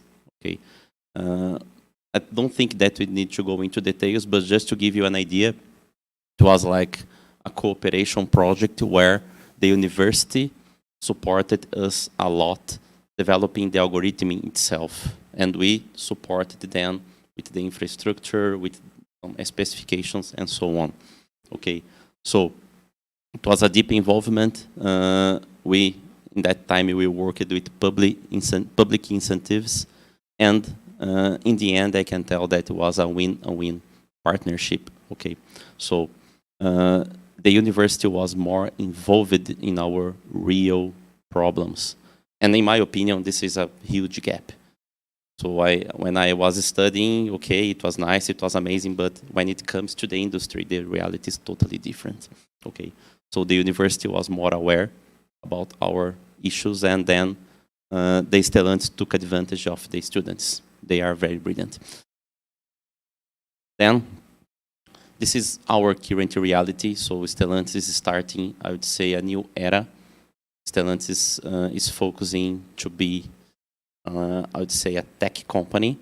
And for that, we are developing a new vehicle platform. So this is what I am working right now. It is the Stella Brain.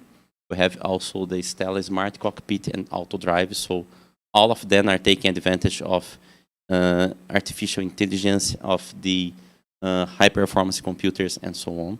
So this is, in my opinion, as I told you, I've been working like on the last 20 years with software development, and I can tell you that this project is very disruptive. Okay. Then this is how we are structuring our, I would say, departments and also our activities. So as I said, I'm responsible for one application software area for South America and North America, but we have teams all around the world. And our hardware platform is based on HPCs and zone issues. So the HPCs is like something very interesting and something that we can discuss here. The main advantage is that we will have like a better scalability for our vehicles. So as I said, we have 14 brands, and we need something really scalable for that. We cannot have one software, one hardware, and one specific thing for each vehicle because it is not doable. Okay, so this is how we are intending to have something really, really commonized and scalable. Okay, so as I told you, we are working right now on the Stella Brain, like as a basic framework for that. And then we have the auto drive and the smart cockpit to be part of that as well. As innovation, we are expecting this kind of new features for the future vehicles. This is a thing that we are working on right now, right? And this is how we are foreseeing our products from now and so on. Regarding the last question that I got by email, so I can tell that Stellantis is always open for innovation, always open for partnerships, for opportunities, okay? And one very important thing is we are not interested to work like in an isolated mode.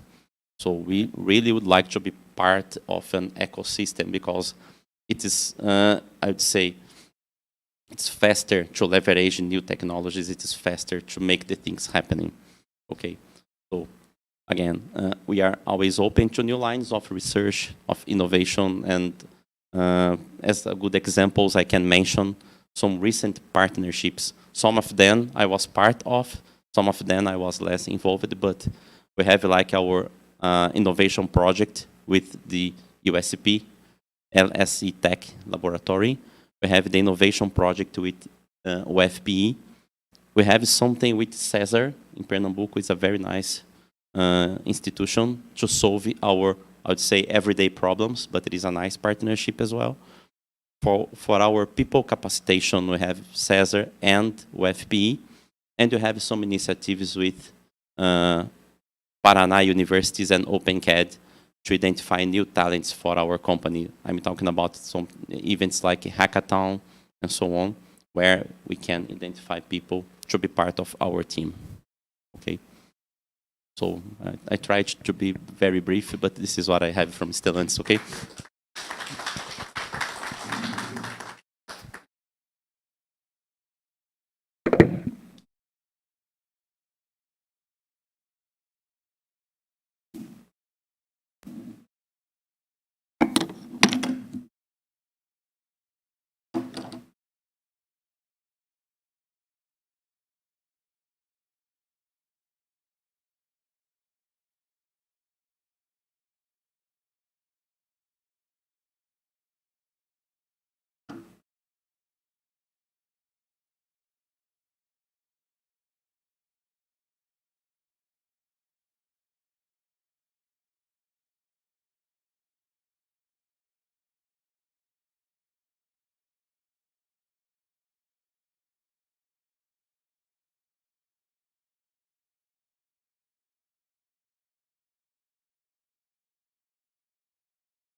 sorry, congratulations. But I'll make it simple. So remember, Inria Brasil is a partnership with LNCC, the partner with which we signed the agreement, and beyond, meaning USP, etc. So we focus on high-quality research, on HPC, AI, scientific computing, and data science, but also applied mathematics. And the goal is to do science, of course, because we are researchers, but we also want to create innovative technology. And that technology should address the challenges of scientific and industry applications of interest for Inria. So I'm very proud of this slide. I see a virtuous cycle. I've spent 40 years doing research and innovation and transfer and working with companies and so on. I really believe this works. So researchers are paid to do research. So meaning inventing things and documenting the things they invent, papers. So in this joint venture, we do HPC, AI, data science, scientific computing. I mean data science, but I know a little bit of the fields. But that's not enough. Remember, Inria, I said this morning, has the goal of doing research, but also to have impact. So if you just do research and produce papers, okay, maybe your papers will get read, maybe not. So that's not really enough. So what we want is that the research addresses real challenges coming from the real world. So in our context, we deal with complex applications. So we've seen a complex application before. So for example, web, science, health, energy, whatever. And so that's the input. And the output is innovation. So in this slide, what I call innovation is really technology. You can think of innovation in various ways. So for example, I've been working for time on doing databases, but it can be search, can be workflows, can be Spark, it can be anything. And this technology, which is very often disruptive, has impact on the applications, which will improve the applications. And by working with the application, you will have new challenges. So what's important, and in fact, the last slide was talking about that, is you cannot do research in isolation. You cannot do technology in isolation. And you cannot do complex application to construct, to build a sustainable ecosystem, which is what the goal is in this work. So just give you, I will give more detail for those of you who have the chance to see tomorrow. Many more examples from outside and inside. So just one example, which I like very much, because in the context of Inria Brasil, we had success stories following this virtual cycle. In particular, we had this HPC for energy, European project between Europe and Brazil, which lasted 1.5 years. So you see the partners. So they were both academic partners and companies. Since we are focusing on energy, we had Petrobras, the main company in Brazil, but also IBM. And in Europe, we had, it was managed by BSc, Barcelona's famous institution, but also Inria and so on, and Repsol and Total. The objectives were twofold. Develop high-performance simulation tools that can help the energy industry responding to events and carbon-related, still a major challenge, but also foster the cooperation between companies from Brazil and France. So for example, they've already worked together, but work even more together. And we had great achievements. I will give you examples. Otherwise, long. So we had results in exact scale computing, physics, and data science. We also organize many events. So, for example, as an outcome, well, in another project, the most recent one was this workshop, which I like very much as the title, HPC and Data Science Meet Scientific Computing. So all these disciplines which were isolated, they work together now. When you do simulation, you can use machine learning because sometimes you may want to learn from data for parameter values. And knowledge and technology transfer to industrial partners in a way which means the research was useful. So I'll tell two success stories. One which I don't know anything about, but because it's not my field, but it has to do with geophysics for energy. So the challenge is to improve the efficiency of geophysical exploration codes for different HPC architectures. So this work was done by Inria in Grenoble, ITA, and University Rio Grande do Sul. So this produced, so the main results were synthetic models to test exascale solutions and higher order methods, computation kernels that compare how to use these applications. There were papers. So for example, I think tomorrow we'll have, I cannot see my mouse, Philippe Navot, who is from the University of Aigre, who worked on this with, for example,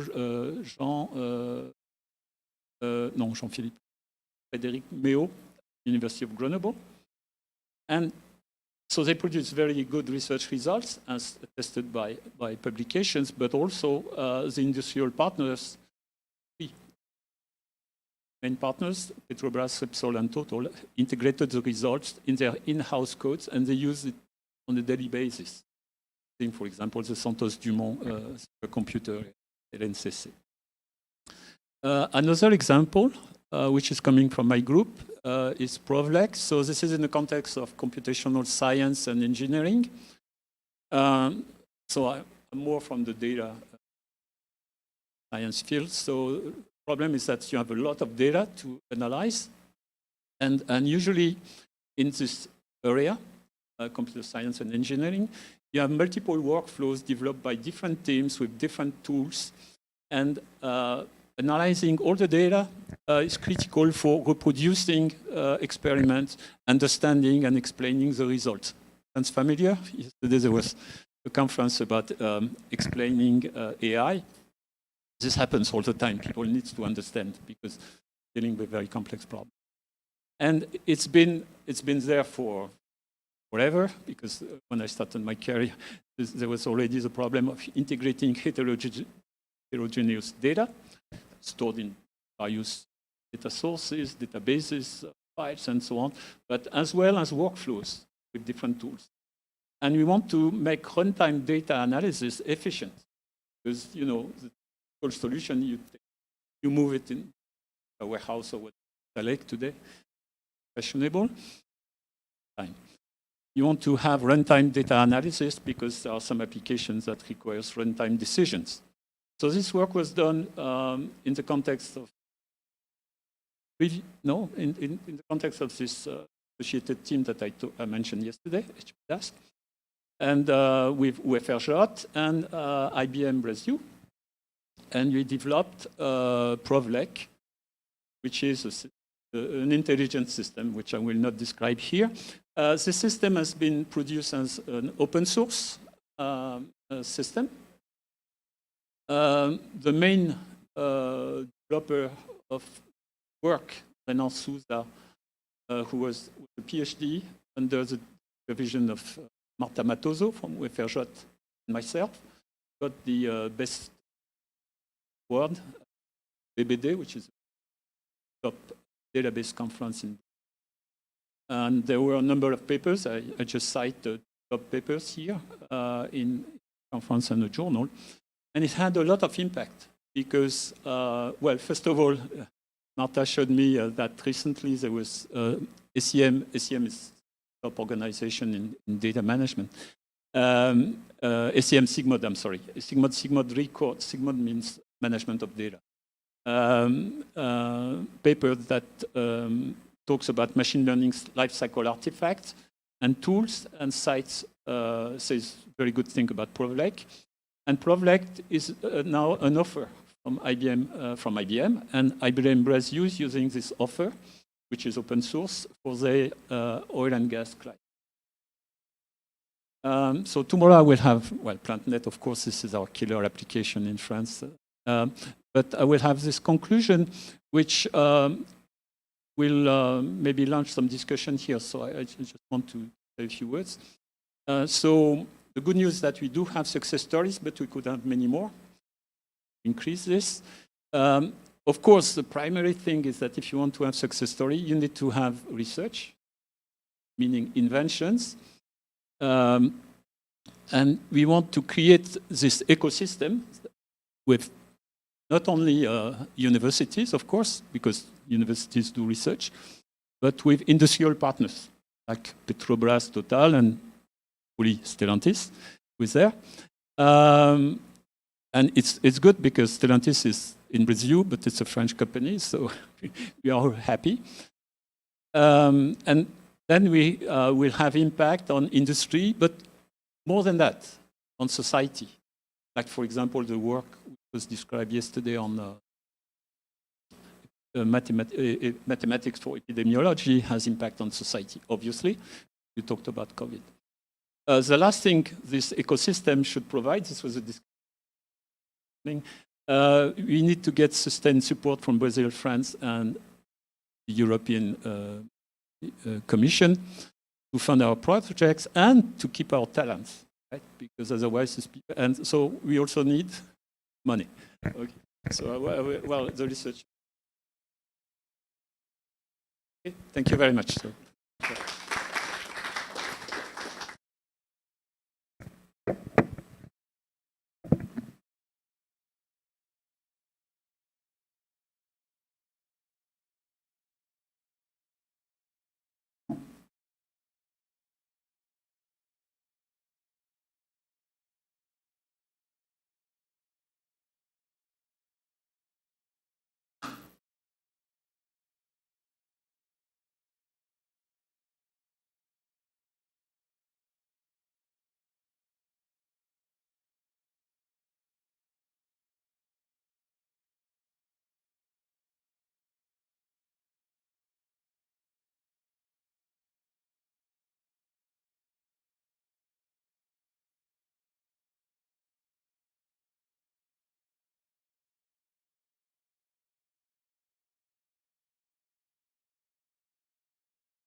So I was trying to see.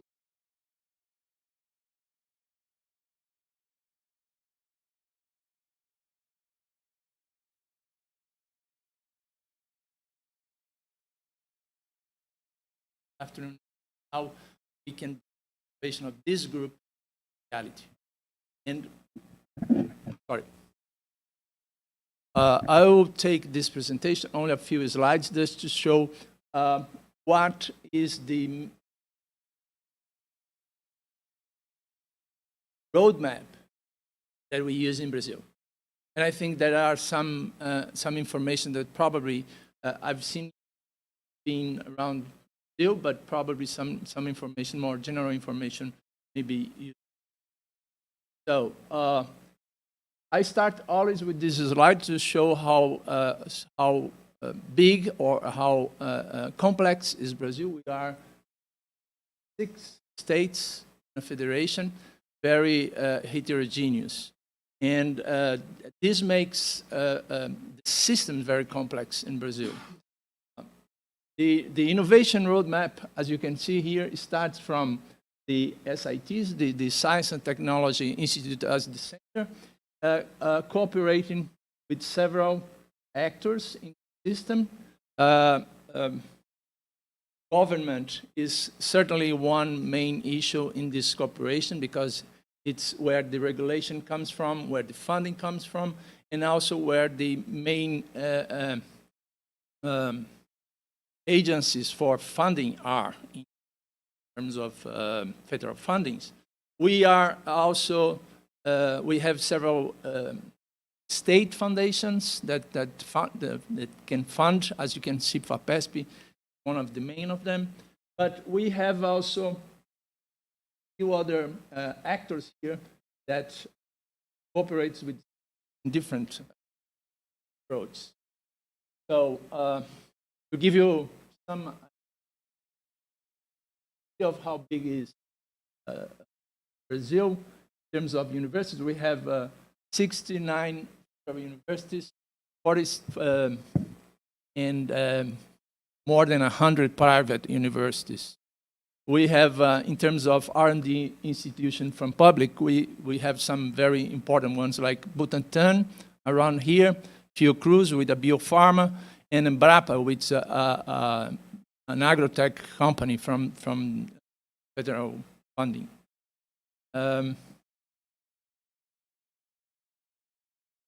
As far as the government institutions that helps this innovation pathway, this innovation map, we have a few main offices, like the, okay, I'm sorry, I cannot go on. I'm a bit stressed, so yeah. How can you take it over, please?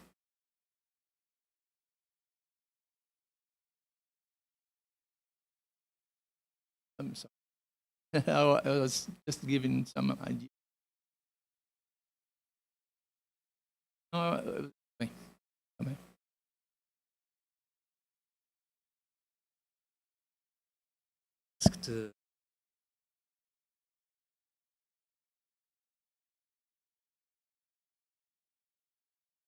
These graphs of the Brazilian structure of funding and regulating innovation. What I would like to talk with you is slightly different. It is about the topics that I've seen the last year from the Dean's Office of the university, what are the main research initiatives that we are facing? First, I would like to give you an idea of the size of the innovation in our ecosystem. We have an estimation that 45% of the venture capital that Brazil attracts in a year is attracted by students of the University of São Paulo. Just to have an idea of the size of the innovation ecosystem. Another idea of the size of the innovation ecosystem comes from OCDE. They have made a sociogram of reputation of stakeholders of ecosystem, and in 16 places in South America. And the largest, the most complex, is around the University of São Paulo. And finally, the same idea came from the State of Defense of the United States, because they invited us 2 weeks ago for a conference, saying, well, we want to talk with you because somehow you guys lead in South America.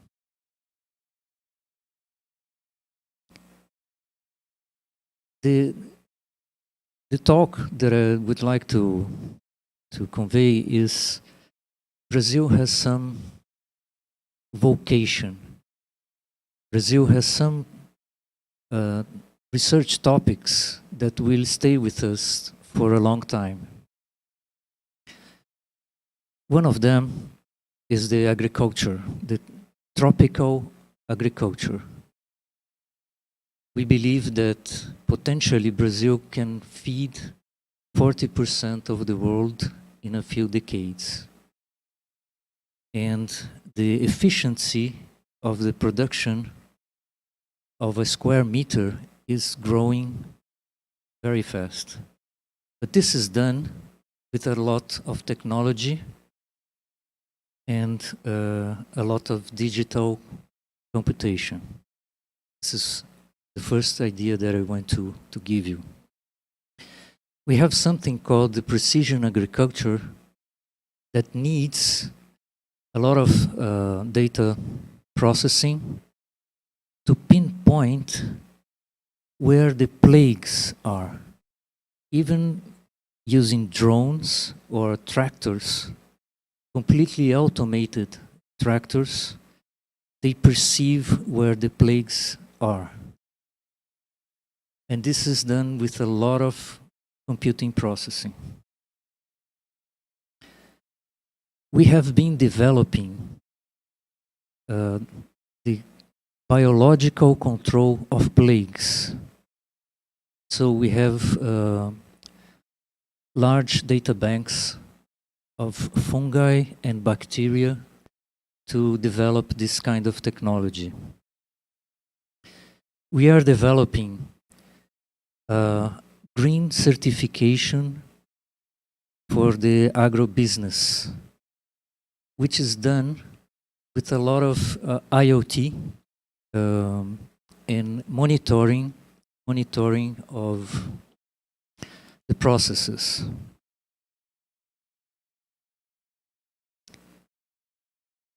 The other thing that I think Brazil will spend a few decades developing is the vertical production of semiconductors.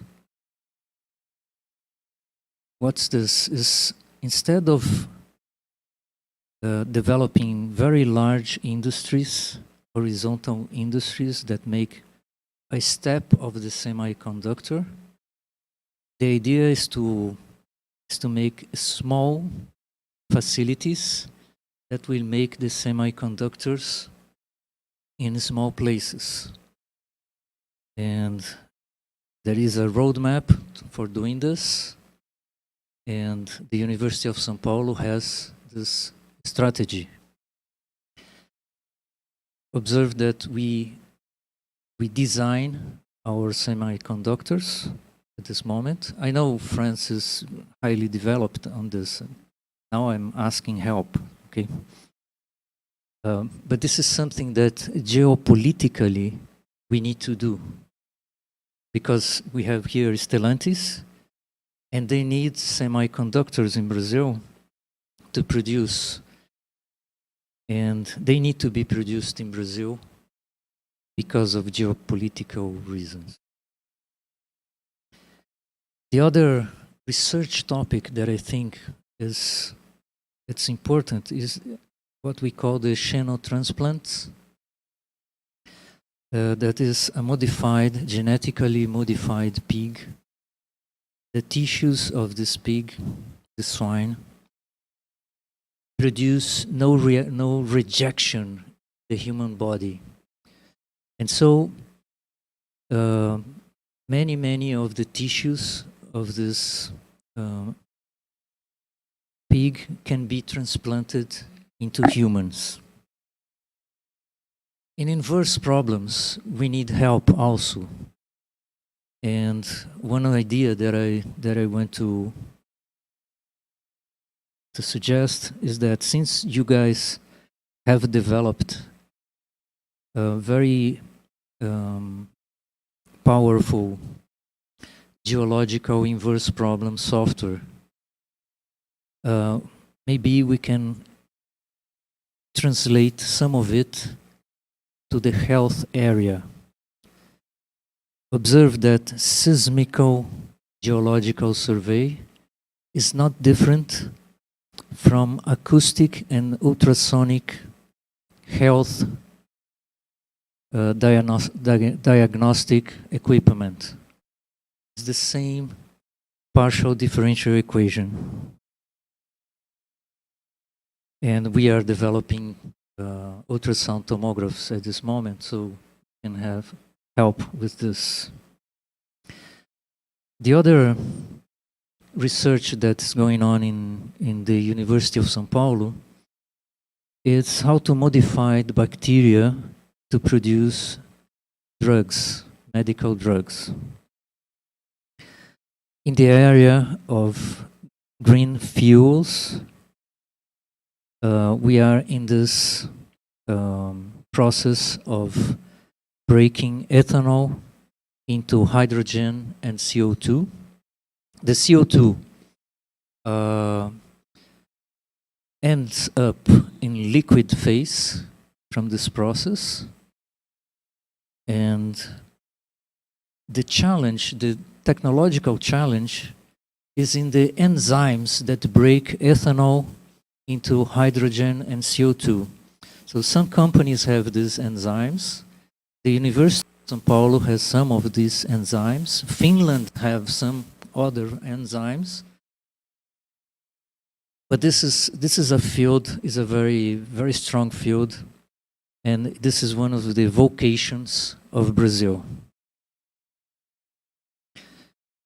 At this moment, the Federation of Industry of São Paulo, SEBRAE, SENAI, they are making digital 42,000 small and medium companies, industries in São Paulo. 8,000 of those industries are already becoming digital. This will happen in the next 4 years. So there is a lot of integration and development of software for those industries. The Agriculture 4.0 also is it's planned for Brazil in the next years, and this is something that will require a lot of computation. In the smart cities topic, one of the ideas is the recognition of small crimes. Cameras in the cars stay taking pictures, and they can perceive the presence of a weapon automatically. And the other thing that is coming to the Brazilian cities is the monitoring of the health of the urban forests. The forests, they control the temperature of the cities. And so to have IoT sensors in those forests, it's one of the topics that we need help. And part of the help is developing an operational system for these swarms of IoT devices. Well, this is the list of research that I've seen being developed in the last months in the university, and I think maybe this can spark something. Thank you.